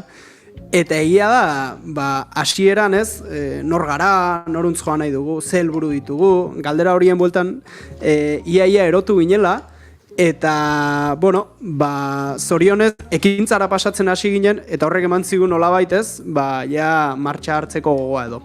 Eta hor, mugarri garrantzitsu bat urtebeteren ondoren izan zen, arraroa bada ere, formazio ziklo bat antolatu gendun, ekonomiaz, eta horrelako gai korapilatxu ez, 6 larun bat goiz bakoitzan 4 orduz aritzeko, eta izene bateak bete egin zian. 35 pertsonek eman zuten izena, hor taldetxo bat sortu zen, eta aldi berean, jardunaldi horien aitzakian antolatu genituen 4 saio eskualdean dagoeneko ikusten genituen zenbait erronka lantzen hasteko. Eta horietako bat, eta gerora jarraipen handiena izan duena, elikaura burujabetzaren gaia izan zen. Gero joango gara pixkanaka, biziolak bere bilbidean jorratu dituen alorrez berdinak aipatzen, baina hasieran aipatu duzu lehendabiziko 40 laguneko bilera horretan, nolabait ere batzuk jada ari zirela ez, beraien jardunean edo, beste modu batera gauzak egitearen inguru hori praktikan jartzen ere bai, edo horri bueltaka, beste batzuk izango ziren, egonezina bai, baina bere gurien egunerokotasunean molde berriak edo praktikan jartzen ari etzirenak, horiek nola erreakzionatu zuten besteak egiten ari zirela ikusitakoan? Itxaropen ez, azken finean ikusten dezunen ez, gauza beste modu batera egin daitezkela, horrek ere zerorri mugitzera ere eramaten zaitu ez, eta ikustea ez pertsona bat, bi baizik eta nolabait, kolektibo ezberdinak eta antolatutako gizataldeak gauza beste modu batera egiten ari zirela ikusita, horrek mugimendurako gogoa sartzen du eta nolabait gauza berriak eta beste eskala batekoak eta anbiziotsuagoak martxan jartzeko ilusioa. Nolabait ere, herritarrak ekonomia sozial eraldatzaileko eragileak eta bestelako erakundeak biltzen ditu zuen proiektuak, hori da behintzat paperean idatzita ikusi duguna, herritarrak garbi daukagu, ekonomia sozial eraldatzaileko eragilez ari garenean, nori buruz ari gara? Bueno, azken finen, hasieran aipatu duzu, guk 3 abizen jartzen dizkiogu biziolaren xedei, bat da eskualde burujabeagoan nahi degula. Alegia, gure bizitzak garatzeko funtsezkoa diren esparru sozial eta ekonomikoen gaineko erabakimena, eta horiek asetzeko bideak ahalik eta modu gertukoenean antolatu nahi ditugula. Eskualde orekatuagoa nahi degula, alegia herri txiki, handi, klase sozial, genero, hor badaude zenbait arrakala, azken urteetan geroz eta sakonagoak bihurtzen ari direnak, eta nolabait horiei heldu eta horiek orekatu behar ditugula aipatzen dugu, eta hirugarrena da eskualde iraunkorrago bat behar degula. Lehen galdetu duzu, ea Goierrik baduen eraldaketarako premiarik. Bueno, Goierrin eredu ekonomiko edo motore ekonomiko potente badaukagu industriaren bueltan, baina industria hori ere ez dago gure zibilizazioa dituen galderetatik salbu. Eta esango nuke galdera horiek bete-betean eta zuzenean eragiten diotela, ezta? Eta beraz, lortu beharra daukagu gure eredu ekonomiko produktiboa ere eraldatzea, bateragarria izan dadin gure nolabait gure planetaren mugarekin, ezta? Orduan, bueno, 3 norabide horien bueltan lanean ari diren erakunde, kooperatiba, elkarte, mugimenduak, guk ekonomia soziala eraldatzeeko eragile gisa identifikatzen ditugu eskualdean, eta bueno, hor ja beste adierazle sistema batzuk ere badaude, bestelako tresna konplexua badaude, baina laburbilduz 3 norabide horiek aipatuko nituzke. Herritarrekin eta eragile hauekin batera, erakundeak, bestelako erakundeak ere biltzen dira. Ez dakit erakunde publiko ez ari zareten, bestelakoetaz? Adibidez, oso polita izan da, ekimenari hasieratik bultzada garrantzitsua eman zion, eskualdeko kooperatiba industrialak batzen dituen fundazio bat bada, gure eskualdean, Goilan izeneko fundazioa. Eta ark, hasieratik proiektuan sinistu eta nolabaiteko bultzada bat eman dio proiektuari, ez? Eta, guk ere hor irudikatzen dugu nolabaiteko transmisio bat, ez? Duela hamarkada batzuk egon zen bulkada kooperatiboaren, eta gaur egungo garai edo galderetara egokituta edo aktualizatuta dagoen olatu kooperatibo berri baten artean, ez? Eta hor transmisio eta elkarlan hori, ongi aipatu duzen bezala eskualdeko bestelako elkarte, bestelako erakunde publiko tokikoak bazkide ere egin dira, eta oroar nahiko bazkidetza zabala da. Biziolaren lehen urratxoiek eman eta gero, epe bat pasada, aipatu duzu, formazio saioak arrakastatxoak izan direnak ere egin dira, eta esan dugu, aurtengo urtarrilean Biziola fabrikari ere ateak ireki dizkiozuela. Formazio saio haietatik fabrika irekitzerako bide hau, nolako izan da? Serie bat egiteko modukoa, esango genuke. Baina, txantxa galde batera utzita,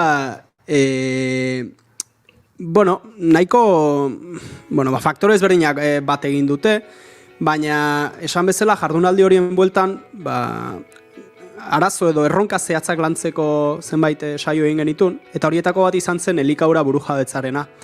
Eta horrek nolabait, bere ibilbide edo gorputz propio hartu zuen, eta bertan ikusten genuen, guk Goierrin ez dugu ezer asmatu, guk ere egiten deguna da besteengandik ikasi, besteengandik entzun, eta hori gurera ekarri, ez? Eta ikusten genuen, gure inguruko eskualdeetan sortzen ari zirela elikaura burujabetzaren inguruan oso proiektu interesgarriak, izan Labore, izan ere Indajan, badaudela zenbait proiektu, ekoizle eta herritarren arteko zubilana egiten dutenak, eta zubigintza horretatik lehen sektoreari bultzada berri bat eman nahi diotenak, ezta?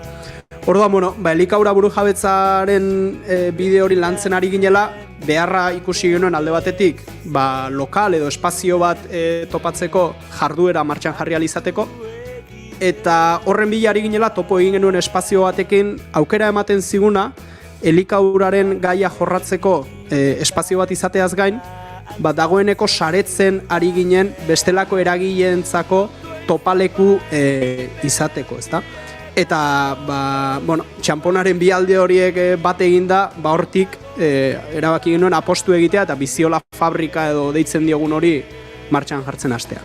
Ze Andoni, funtsean azkenerako garrantzitsu ere izango da, ez da horrelako egoitza bat izatea, esan nahi dut, dena da, egingo dugu, edo horrela egin behar genuke, edo horrela funtzionatu behar genuke, teorizatu egiten da, baina gero hori praktikara eraman izateko pentsatzen dut horrelako egoitza bat izateak gauzak zuei ere asko erraztuko dizkizuela.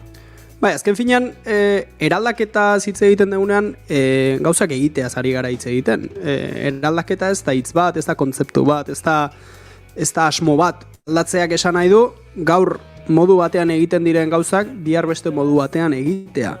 Eta horrek egitea eskatzen du ekitea, ez? Eta, esango nuke, Biziolanren inflexio puntua edo arrakasta deitu badakioke, behintzat funtzionatzea eraman duena, hain justu ekiteko bokazio hori edo ekiteko bokazio hori izan dela, ez? Eta egia da, fabrikaren apostu hori mahai gainean jarri genuenean, bazkide aldetik eta eskualdean erantzun oso positiboa izan genula eta horrek eman zigula indarra, ez? Aurrera jarraitzeko. Eraldaketa ari gara behin eta berriz aipatzen, eta eraldaketa izango baldin bada, ezin da gogoetik goizerakoa izan, zuek esaten ari zaretez, jasangarri izan behar duela, denboran luzatuko dena, gauza asko hartu behar dira kontuan, akaso epe luzera emaitzak emango dituen proiektu baten bide hori egitea da zailena? Bai, kosta egiten zaigu epe luzera pentsatzea eta are gehiago epe luzera ekitea, ez? Gogoan dut, biziolarekin hasi ginenean, ez da nola kolombiar batzuekin egin genuen topo, eta kolombiar hauekan ere kooperatibak sortzen ari ziren, eta bar. Eta aipatzen ziguten arietako batek plan estrategikoa egin berri zutela, ez? Eta plan estrategiko hori 2050 urterako plan estrategikoa zen.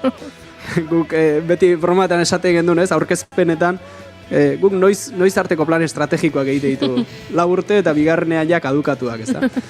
Orduan, bai, ezinbestean gure belaunaldiak dituen galderek eskatzen dute epeluzeko begirada eta epeluzeko eta arnas luzeko apostuak egitea. Eta egia da hori ez dela oso bateragarria igual egunerokoan ditugun erritmo, bizimolde eta ohiturekin, ez da? Baina, apostu hori sinetsita egin dugu edo martxan jartzen ari gea dinamika hau. Eta Goierri bezalako eskualde batean zuk esan duzu, ez? Industria oso errotuta dagoen eskualde bada, eta industriak akaso berehalako mozkin horiek eta ahalik eta errentagarritasun handiena, eta horrek ere talka egingo du nolabait, ez? Bi eredu agertzen dira hor eskualdean. Bai, eta Goierriko industriak ere baditu osagai interesgarriak, eta esango nuke, gaur egun daukan posizio ere, seguramente duela markada batzuk egon zen bultzada komunitario bati esker, hor sortu ziren egitura batzuk, egin zen apostu bat, kooperatibismo industrialak ere badu pixu bat. Baina, eredu horiek kontra jarri baino, esango nuke, hor badago datu bat, interesgarria formazioetan eman ziguna, doktoretza tesia egiten arien eskualdeko kide batek, eta berak esaten zigun, azken 10 urteetan eskualdean industriaren pixua jaitsi egin dela, 4-5 ezakizen bazen, eta guk esaten genuen, ados, Goierri landa ingurunean kokatutako eskualde bada, eta industriaren pixua 5 jaitsi bada, non igo da 5 hori, ez? Eta intuitu genezake lehen sektorean izan zitekela, baina igotzen ari dena zerbitzuen sektorea da, ez? Eta guk adibidez, aipatzen genuena zen, eta elikaura burujabetzaren gaiari ere horregatik heldu zaio hasieratik, Goierri bezalako eskualde batek ere hasi beharko du apustu estrategiko bat egiten, landa eremua biziberritzeko, landa eremua berraktibatzeko, eta hor, berriz ere gure buruak elikatzeko eta gure ingurunea zaintzeko lan eta eremu berriak aktibatzeko, ez? Azken finean, ulertzen degulako gure eredu sozial eta ekonomikoaren erresilientzia ere neurri handi batean dibertsifikazioan dagoela, bai? Lurra lantzean, ez? Erabiltzen ditugun simil horiek, ez? Zuk lurrean uzta bakarra jartzen baldin badezu, uzta horrek urte txarra baldin badu, ondorioak oso kaltegarriak izango dira. Aldiz, uzta hori dibertsifikatua baldin bada, dibertsifikazio horrek lagunduko dizu momentu okerragoetan ere, hobeto irauten edo hobeto egiten aurrera. Biziola fabrikara itzuliko gara esan dugu lehen, nolabait ere egoitza fisiko modura jarrita daukazuen horri, eta zuen webgunean ikusi dugu nolabait ere 5 puntu nagusitan edo banatzen duzuela, eta horietako bat behin eta berriz aipatzen ari garen elikadura burujabetzarena da. Horrekin lotuta esan duzu, lehen sektorearen inguruan aritu zara, ze goeratan dago Goierrin lehen sektorea? Lehen sektorea Goierriko errealitatea seguramente inguruko eskualden antzeko errealitatea da. Azken urteetan berakada nabarmena izan du sektoreak, geroz eta ekoizpen gutxiago daukagu, belaunaldi transmisioa ez da apenas ematen ari, erronka itzelak ditu sektoreak, baina aldi berean Goierri bada pozteko fenomeno bat, eta da, esango nuke, ekoizle berri batzuk ere badaude, gazteak asko, eta horiek gaina eredu agroekologikoan edo dabiltzanak, eta hor badago, magma interesgarri bat eta jende oso interesgarri bat, dagoeneko, ekoizpen berriak martxan jartzen ari dena, ez? Orduan, guk identifikatzen gendun, hor sortzen ari zen magma horri ere, zubi bat eraiki behar gendula, eta nolabait, lan bat egin zitekela ekoizleak eta herritarrak egitura berdinaren pean elkartuz, eta nolabait, burujabetzaren perspektiba horretan lan eginez. Beste esparroetako bat, gozogintzako obradore bat eruste dut, hori zertzegoen, hor derrigorrez behartzen ez da, egoitza esango diogu entzuleari, Biziola fabrika dauen egoitza garai batean arrua barrena gozotegi enpresaren edo egoitza ere izan zela, hori derrigorrezkoa zen gozotegi bat izatea. Bai, hori estatutotan jaso duen, eta hori legez usadioari jarraiki egin beharrekoa zen. Hori ere beste kasualidade bat, esan bezala, bi prozesu paralelo izan dira nolabait bat egin dutenak, ezta? Batetik elikauraren arloan ekoizleekin eta herritarrekin batera egin den prozesua, eta bestetik eskualdean ekonomia sozialaren bueltan eta bestelako erronka sozialen inguruan batzen ari zen jendea, ez? Eta hor, zorionez, kooperatiba bat sortu berri da eskualdeko bi emakumeek osatua, hain justu gozogintzara dedikatuko dena, eta sortu berriak ziren horretan Biziolaren bueltan zebiltzan saltxan, eta espazio baten beharra zutela eta abar, eta osagaiak elkartzen dianean, ez, hortxe obradorea, laizter martxan jartzea espero duguna. Ondo dago, jakite, Ondo Noski baiet. Horrengoan kafearekin pasta batzuk edo. Hori entzunei genuen. Hortaz aparte, Andoni, plaza modura ere funtzionatuko du Biziolak, ez? Esan nahi dut, aipatzen ari garen guzti honen ingurukoak, jende asko zabiltzate horren inguruan, jende gehiago ere ezagutuko du, egitasmo interesgarriak izango dira lantzen ari zareten horren inguruan, eta hoiek guztiak islatzeko eta gizarteratzeko plaza ere izan nahi du Biziolak. Bai, lehen aipatu dugu ez, hau epe luzeko bide bat dela, arnas luzekoa, eta hor, bestelako esperientziak ezagutzea, hausnartzea, entzutea, ikustea, bizitzea, sentitzea, funtsezko elementua dira, ez da?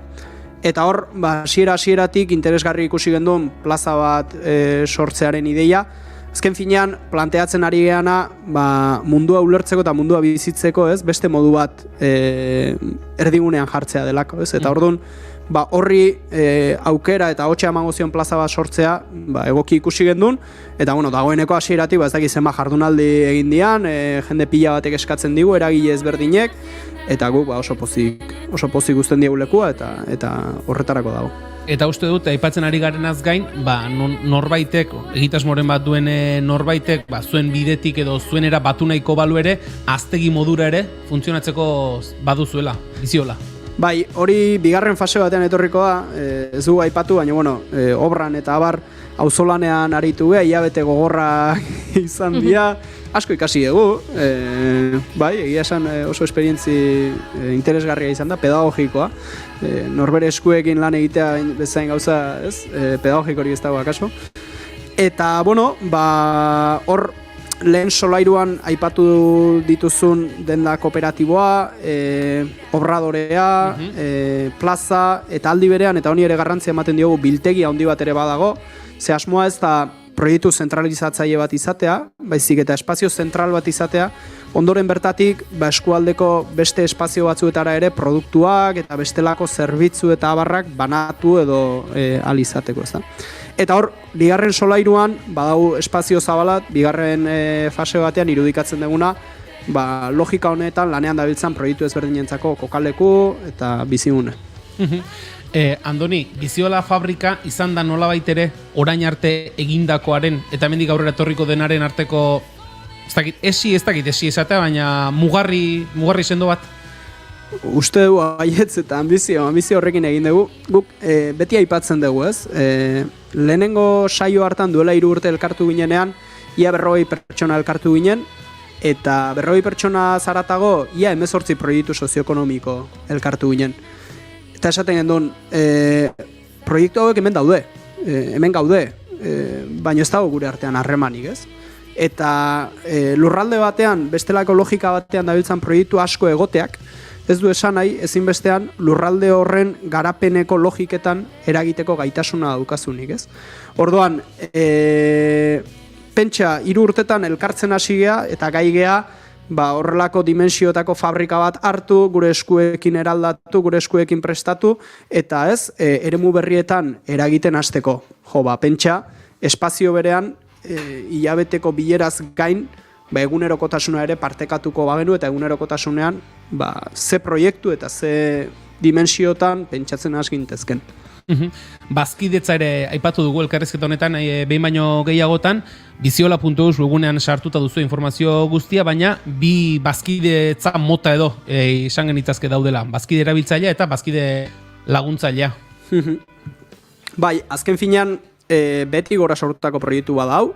Horrek esan nahi du, beti gora sortua dela bere zentzu zabalenean, baita ekonomikoan eta baita eguneroko horren sostenguan ere. Eta bi bazkide mota daude ongi aipatu duzun bezala, bazkide laguntzaileak dira eskualdeko eragile elkarte enpresak eta eskualdez gaindiko baten batek ere lagundu nahiko balu, bateak ez dizkiogu itxiko noski. Baina nolabait, hasieran ekarpen puntual bat egiten dutenak dinamika martxan jartzeko, eta behin hori eginda, bazkide laguntzaile badira, batzarretan parte hartu dezakete, baina ez dute proiektuaren eguneroko jardueran parte hartzen. Eta beste bazkidetza mota, bazkide erabiltzaile herritarrak edo dia, nolabait, proiektuaren hartzaile dianak, baina baita emale, nolabait proiektuaren erabakietan eta proiektuaren norabidean beraiek dutelako erabakiaren zati handi bat. Eta, urteko kuota 50 eurokoa da, baina adibidez, hori ondoren biziola dendan egiten duzun erosketa bakoitzean 100% deskontuan bihurtzen da. Beraz, egunerokotasunean proiektuaren erabiltzaile baldin bazea, bazkide izatea ekonomikoki hobeto ateratzen da, baina sozialki eta politikoki ere nolabait proiektu kolektibo bat sendotzen da eta nolabait sare zabal baten parte bihurtzen zara. Aplikazio bat ere uste duela gutxi publikatu edo, jendearen eskura jarri berri duzuela, ari gara ez, garapena eta epe luzerako plana, baina hemen egunean ere egon behar da teknologia berrien erabilera ezinbestekoa da. Bai, horre, azken finean esan bezala, hasieratik hasi ginenean Lelikaurako proiektua hausnartzen, ateratzen zen kezketako bazan eskualde orekatuagoan nahi baldin badegu, ezin gendula egin enegarren proiektua eskualdeko biztanlerian 175 bizi den 3 herriei erantzuteko soilik, ezta? Eta beraz, banaketarako logika edo sistema bat ere pentsatu behar genuela, ez? Orduan, horrek 21. mendean internetekin ere badu lotura eta mobilerako aplikazioa sortu dugu, bertatik erosketak egin eta ondoren erosketa horiek herrian jaso ahal izateko. Hemen esango nuke gaur egun nagusitzen ari den ereduarekin bereizgarri dela, banaketa hori ez dela zure etxera iristen. Ez dela zure etxeko atera iristen, baizik eta eskualdeko herri bakoitzean gune kolektiboak edo jendea batzeko espazioak sortu eta elikatu nahi ditugula. Eta beraz, norbere etxera banatu baino asmoa da, izan ostatua, izan denda txikia, izan nolabait, herria eraikitzen eta egunerokoan herri horiek birsortzen laguntzen duten espazioiek indartzera bideratutako banaketa sistema bat sortu nahi dugu. Aipatu, lehen proiektu pilotua orain, aste santu ostean Ataunen abiatuko dugu, 3 auzoetan egingo da banaketa, eta behin Ataungo horretatik eskuratzen ditugun emaitza ezagupen eta irakaspenekin, asmoa da eskualdeko herri gehiagotara zabaltzen joatea. Lehen aipatu diguzu, Andoni, auzolanean ordu asko aritu zaretela, lehen fase bat amaitu dela, bigarren fase bati begira ere jarrita bazaudetela, aurrera begira, biziolak ze erronka, ze helburu, ze asmo, konta iguzu apur bat, kontatu litekena behintzat. Bai, hau seguramente bakoitzei galdetu ezko ez, gauza diferentea desango den duke. Oraindik egia da ez tegula hartu patxada, mailan bueltan eseri eta hain justu zein dian urrengo erronka hoiek kolektiboki pentsatzeko. Baina, esango nuke batetik bazkidetzak sendotzea dela erronketako bat, martxan jarritako proiektu eta ekimenak sendotzea, eta aldi berean ez mugatzea edo nolabait Elikaura Zaragoko dinamika eta lanarlo berriak irekitzen hastea, ez? Azken finean, hasieratik esaten gendun biziola ez dela Elikaura burujabetzaren gaia lantzeko sortu bakarrik, baina orain arte egia da, gehien bat horretan aritu garela, ez? Eta bueno, hori lantzeaz gain, bada garaia ere akaso beste erronka batzu jorratzen hasteko eta beste erronka batzu hieltzen hasteko. Martxa hartzea bezain zaila izango da, Andoni, pentsatu dut denboran irautea, ezta? Bai, hori da klabea, ez? Eta horregatik ere bazkidetzen gaia, momentu honetan 440 bazkide inguru gea, eta bueno, horrelako komunitate bat gorpuzteak ere nolabait ematen dizu indarra eta energia aurrera joateko, ez? Hau epeluzeko bidea baldin bada, honek ezin du dependitu merkatuaren fluktuazioen arabera, ez? Nolabait gorputz sendo bat behar du, eta gorputz sendo horrek aukerak eskaini behar ditu modu ezberdinetan parte hartzeko gorputz kolektibo horretan, ez? Batzuk akaso etorriko dira bere eguneroko erosketak edo bere eguneroko elikaura beharrak proiektu honen bidez asetzera, beste batzuk akaso beste bide baten alde egingo dute, baina bere bazkidetza ekarpena egingo dute, edo beste bate banaketa sistema parte hartuko du. Nolabait hori ere barneratu behar dugu, ez? Parte hartzeko modu ezberdinak egon behar dutela, eta beraz, guzti hori leku egin bartzaiela. Bukatzeko, Andoni, hasi zinetenean eta egitasmo honekin martxan jarri zinetenean, orain arteko bideo honetan, espero zenuen bidetik joan da guztia, edo izan dira espero ziren bideo zidorrak ere? Beti bromatan esaten dugu, lehenengo, edo ez bigarren bileran, elkartu ginenean, denok atera ginen bilera hartatik esan ez, hemen digizte gezeatako. Hemen ide asko eta asmo asko, baino hemen digizte gezeateako. Eta bueno, sorpresa bada, zerbait behintzat martxan jarri degula, eta esango nuke ilusio eta dinamika interesgarri bat jarri duen proiektua dela. Oraindik asko egiteko eta asko demostratzeko duena, baino oinarri sendoekin hasi dena. Orain ere demostratu digute Goierritarrek egoskorrutxa direla eta ez zela ezerraterako, baina aurrera egin dute. Andoni Mikelarena, Biziola Kooperatibako kidea, mila esker gaurkoan bigarren kafera hurbiltzeagatik, egitasmoaren ondinorakoak azaltzeagatik, eta aurrerantzean ere, zuen urratsak gertutik jarraituko ditugu. Mila esker zuei kafeatik.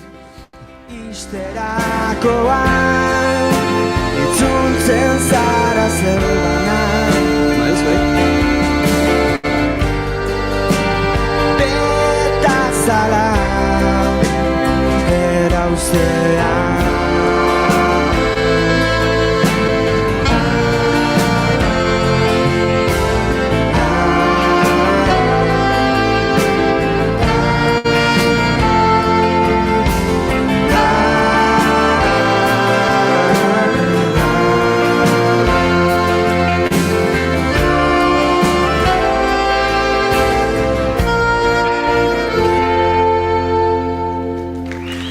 Eskerrik asko.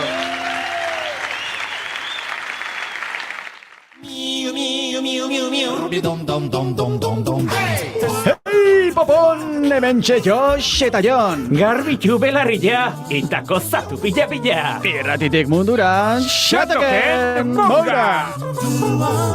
15 igande iluntzeko 9:00 Xatoken Moura, naiz irratian.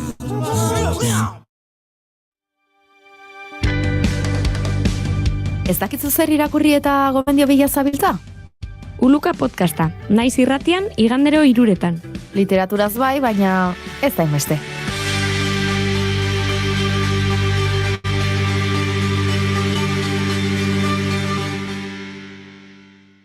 Aurrera egingo dugu, eta efemeride batek aitzakia eman digu historitxo bat kontatzeko. Ondo iruditzen zaizue, Julen, June? Bai. Oso ondo. Ados zaudete? Bai. Maletak ekarri dituzue? Ekarri egin bertzen? Bai. Abisatu, ba? Hori da. Ez algenuen bidaia egin behar? Ez dakit. Baina, nik badut lagun bat esaten duena, poltsikoan diru izan ezkero, maletari gabere paseo joatea. Hale, ongo ditu garropak. Hora, perfecto. Trenak ies egingo digu, beraz, guazen.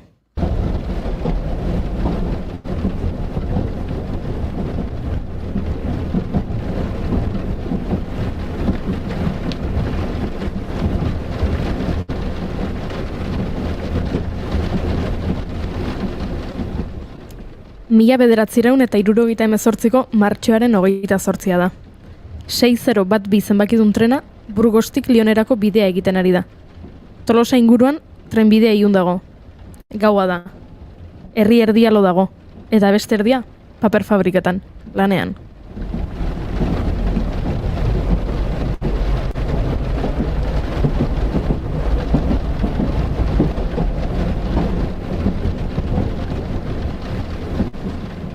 Bapatean ez beharra. Tolosako apeaderoadren eta geltokiaren artean 601 trena trenbidetik atera da. Ordularian, ordu bata aterdiak direla, jartzen du.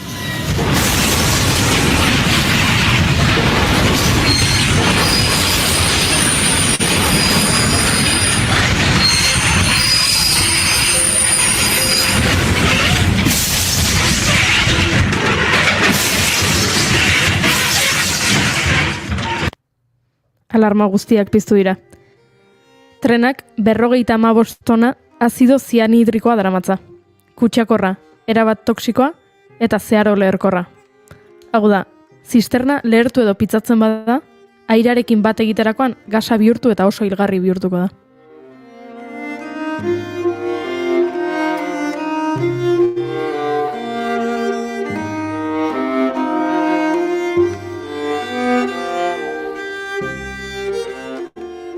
Hori gutxi balitz, Parisera doan Puerta del Sol trenak Gasteiztik Donostiarainoko bidea egiten du zuzenean. Eta bere orduan abiatzen bada, erraietatik irtendako trenarekin talda egingo du. Eskerrak atzerapenarekin datorren.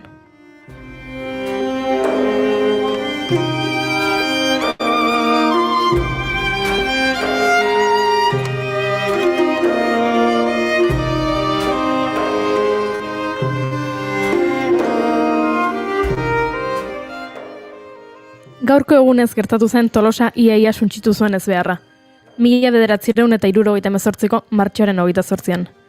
Orduko alkate Iñaki Linazasorok, Carlos Linazasoro idazlearen aitak, gerora esango zuen 1978ko gaura bere bizitzako egunik txarrena izan zela.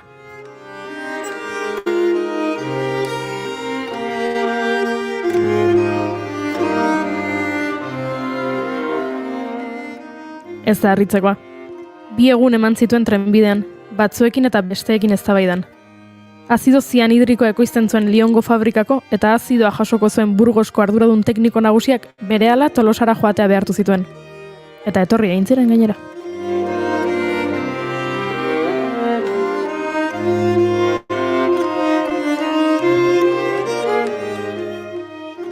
Bestalde, Renfeko zuzendariak eta Herederos de R. Mujika Irungo enpresako ingenieriak ere bertaratu ziren.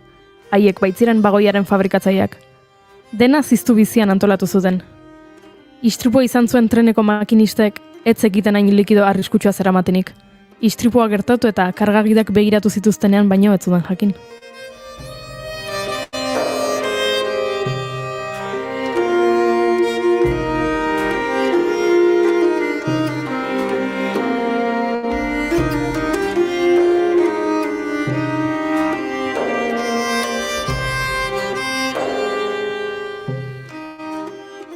Renferen lehentasuna trenbidea lehenbailen irikitzea zen, baina udalak ezezkoa eman zuen. Udalak edo garai hortan Tolosako antolakuntza zeraman gestorak ze Franco hil ostean zen, baina oraindik lehen hauteskundeak egin gabe zeuden.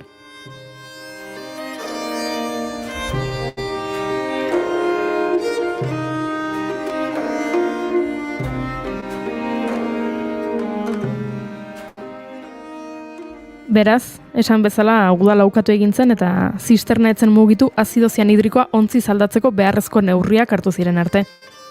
Gerta zitekenaren zain, Gurutze Gorriko eta Diako ambulantzia ugari, suhiltzaileen 3 talde, Guardia Zibila eta osasun langile talde oso bat bertaratu ziren. Era berean, bereziki prestatu ziren Tolosako klinikak.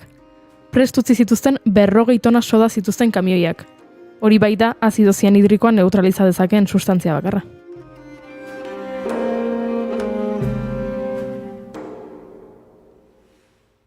Beldurra nabaria zen, eta ez da harritzekoa. Izan ere, esan dut 55 tona trenak zeramatzala. Eta 0,05 gramo azido zianhidrikok heriotza eragin dezake.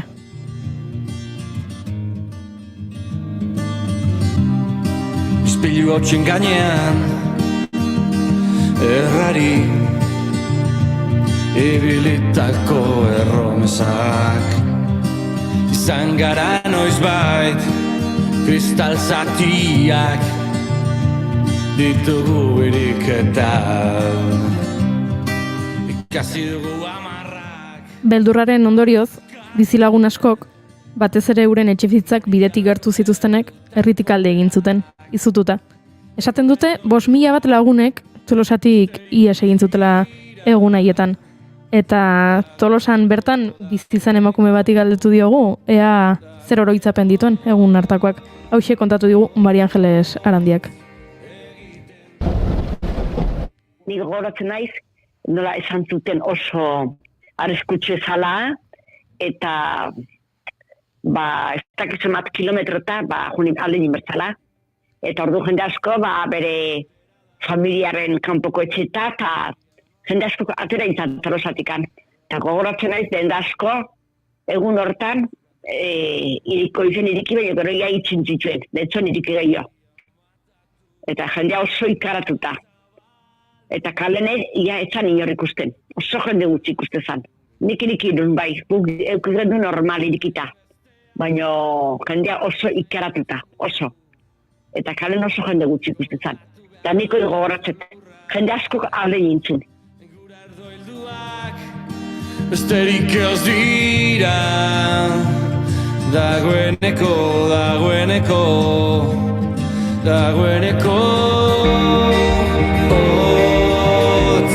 egiten du oraindik. Esan bezala, jende asko ihes egin zen, baina gertatu zen, egun hartan gauza bitxi bat.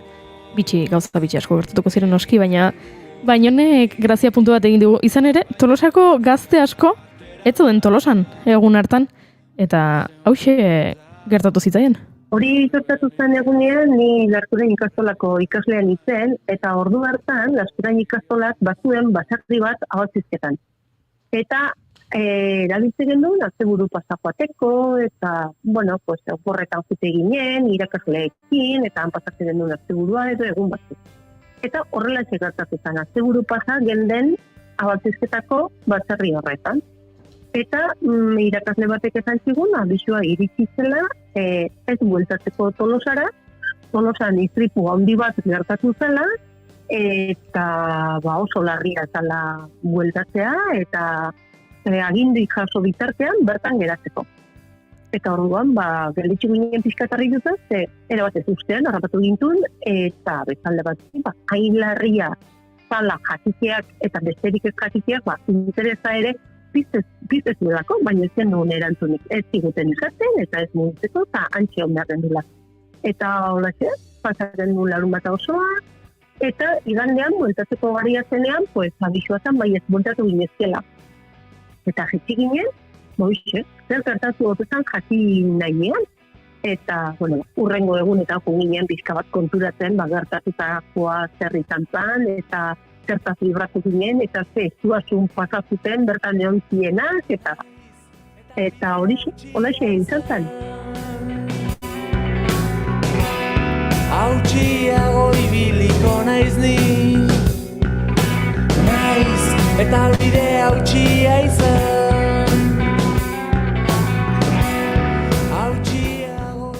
Pentsa, ikaskideekin herritik kanpo egon, eta bapatean esaten dizute, ezin zaretela etxera itzuli, zerbait gertatu delako, baina ez dakizue oso ondo zer den gertatutakoa.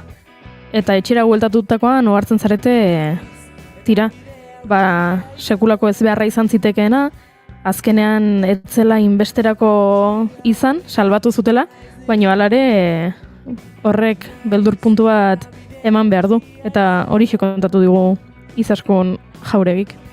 Oida, uste dut, izan zitekela izugarria, eta ezarra izan. Oso denbora gutxian dakite konpondu beharrekoa, eta asko, jakitea ere ziela iritsi momentuan zer gertatzen izan, bezala izua zabalduko zen, momentu batean, dena ebakuatzea, eta bako kontutaz badakite izin zala, baina hori dena, esaten zure bezala nik geroa jakin nun. ez momentuan bertan oso denbora gutxin konpondu zuten eta. Bide burutzea, bide burutzea. Hala ere, Izaskun Jauregik onartu digu beste egun batzuez han geratzeak, ez ziola pena askorik eman. Bueno, egia esan behar ditut, nik, egia denbora asko pasada, eta, ez oso gogoan perfectamente zea elkarrizketa pasatzen ditun gure artean, baina ezin gendun ulertu gertatzen izana. Benetako dimensioak geho jabetu ginen. Ez gendun daturik, ez gerekin zer gertatzen izan. Zan izpitu bat, baina ez gerekin, hilgarria izan zitekeen irgorrotatu zana, ez gerekin hori dena. Orduan zan galdera ikur handi bat, eta, ederki pasatzen eginen, 17 urte, eta ez daukat nik sensaziorik larritxuta edo egon ginenik. Geroa ginen duen gertatutakoa. Eta geroa pixka bat hasi ginen horren neurria hartzen, eta baina ez daukat nik recuerdorik, larri egon ginenik edo. 17 urte genitun eta ederki pasatzen eginen. Recuerdoa momentu honikoa horixe daukat. Bide burutzea, bide burutzea, bide burutzea,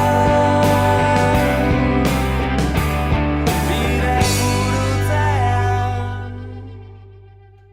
Lortu zuten, bai, zauriturik gabe, azidoa leku aldatzea, ez ziren egun errazak izan. Eta balentria hori, badakizuen nola ospatu zuten? Meza batekin. Hurrengo egunetan, apezpikoaren esanetara, meza bat ospatu zuten Izaskungo Ama Birjinari eskerrak emateko. Edo hori diote, garaiko egunkariek behintzat. Baina badakizu ezer, ni ziur nago paper ofizialetikat ospakizunak elizatik kanpo egin zirela, ondo jan eta ondo edan da.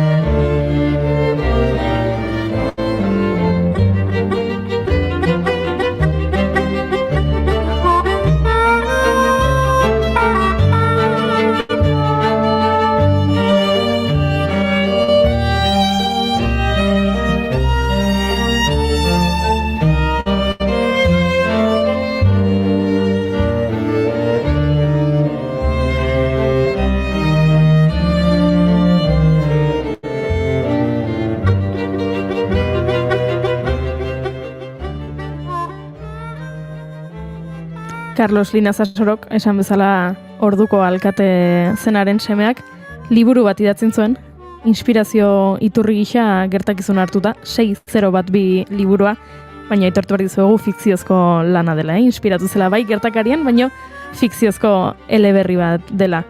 Eta egun hartatik, Carlosek dioen bezala, Tolosa berriro jaio zen eguna, gisa ezagutzen dugu 1978ko martxoaren 28.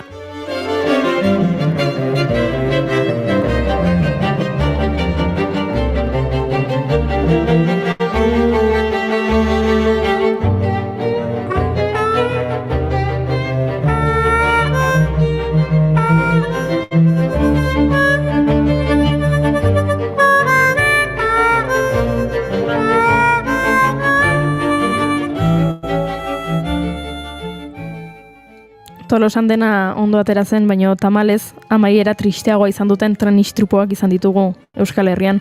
Egun gutxi falta dira martxoaren 31 izateko, eta egun horretan efemeride iluna oroitu beharko dute Uharte Arekilen. Izan ere, 1987ko martxoaren 31an, arratsaldeko 7:43etan, Bartzelonatik Hendaiara zigoan Renfe Intercity motako tren bat bere bidetik atera zen Uharte Arakilgo burdinbidearen geltoki parean.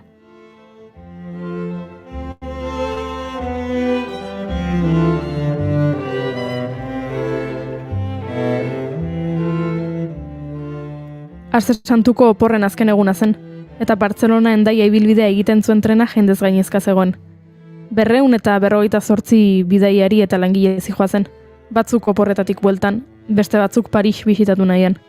Intercity Miguel de Unamuno trena, 137 kilometro orduko abiaduran zijoan, 30 kilometrora joan behar zuenean. Ustekabeko orratzaldaketa baten ondorioz. Eta, beraz, 18 pertsona hil ziren.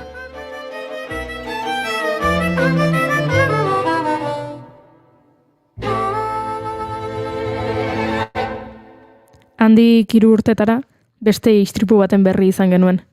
2000 urteko iraiaren 7an, Karrantzako Molinar auzoan izandako tren istripua. Goizeko 9:00 gutxi inguruan, Santander eta Bilbotik zetozen Febeko 2 merkantzia trenek elkartalka egin zuten. 4 hildako eragin zituzten. Tren bakoitzeko bidaiariak.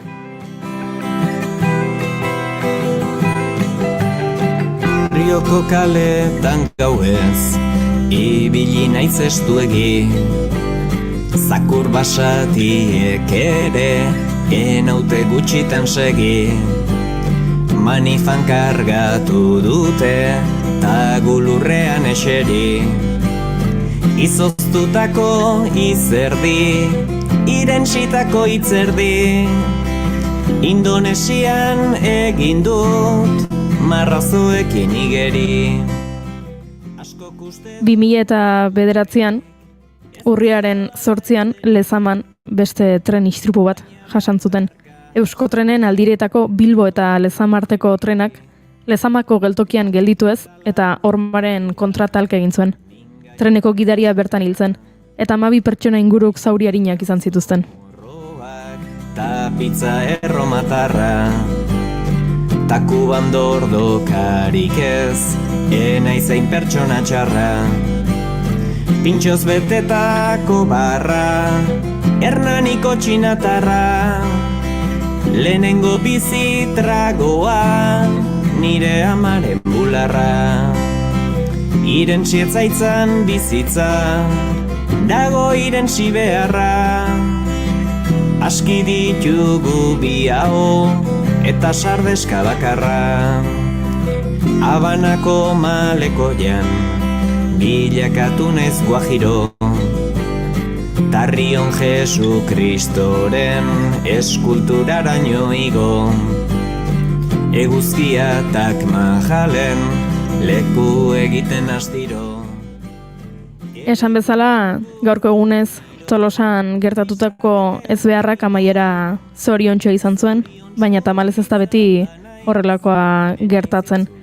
Hala ere, bigarren kafearen, liburuen eta trenen oso zaleak gara, eta trenez bidaiatzen jarraituko dugu.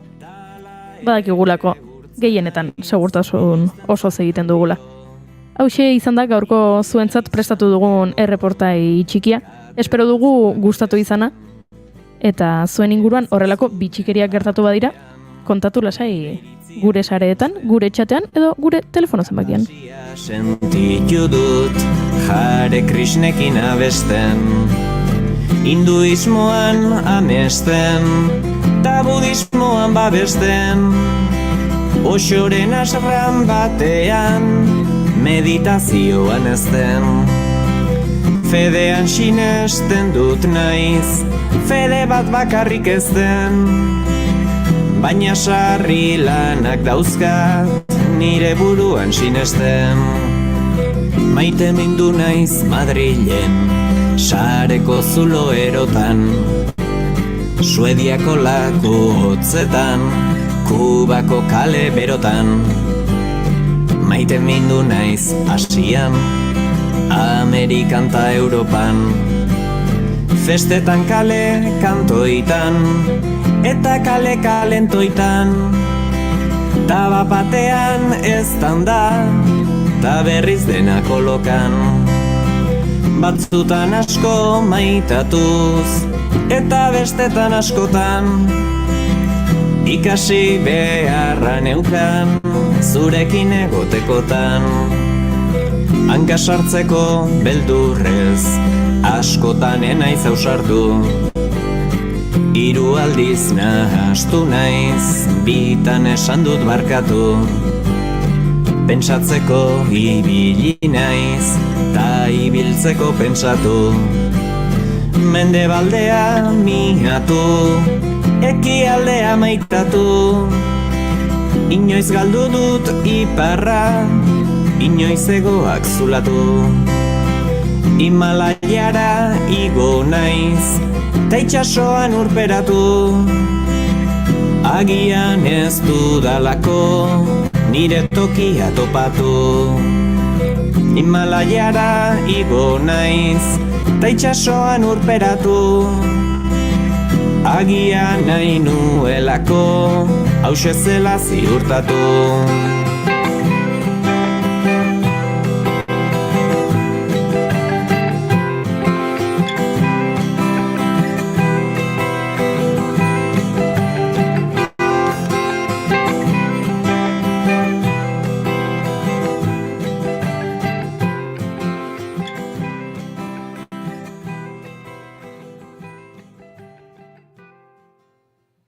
June? Zer? Ia arratsaldeko 6ak dirata. Oso ondo? Ene? Saioa agurtu behar dugu? Oso ondo? Tren hartu behar dugu? Oso ondo. Entzule maiteok, eskerrik asko beste behin hemen egoteagatik, bihar hementxe egongo gara, arratsaldeko 4:05, naiz irratian, musikaz betetako saioa egiten, astazkenetan musika izaten dugula izpide, baina oraingo zagure esan behar dugu, eta txakit, niri pena pixka bat ematen dit, Bueno, hain deskantzau pixkat, ez? Hobeto, ez? Bai. Niri pixka bakarrik. Pixkat, gutxi. Esan bezala, bihar hementxe izango gara bigarren kafean, naiz irratian, muxu eta besarkada estu bat entzule guztientzat, azkeneko minutua zea maizen zuten igarroko dugu.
Keep calm and bigarren kafea.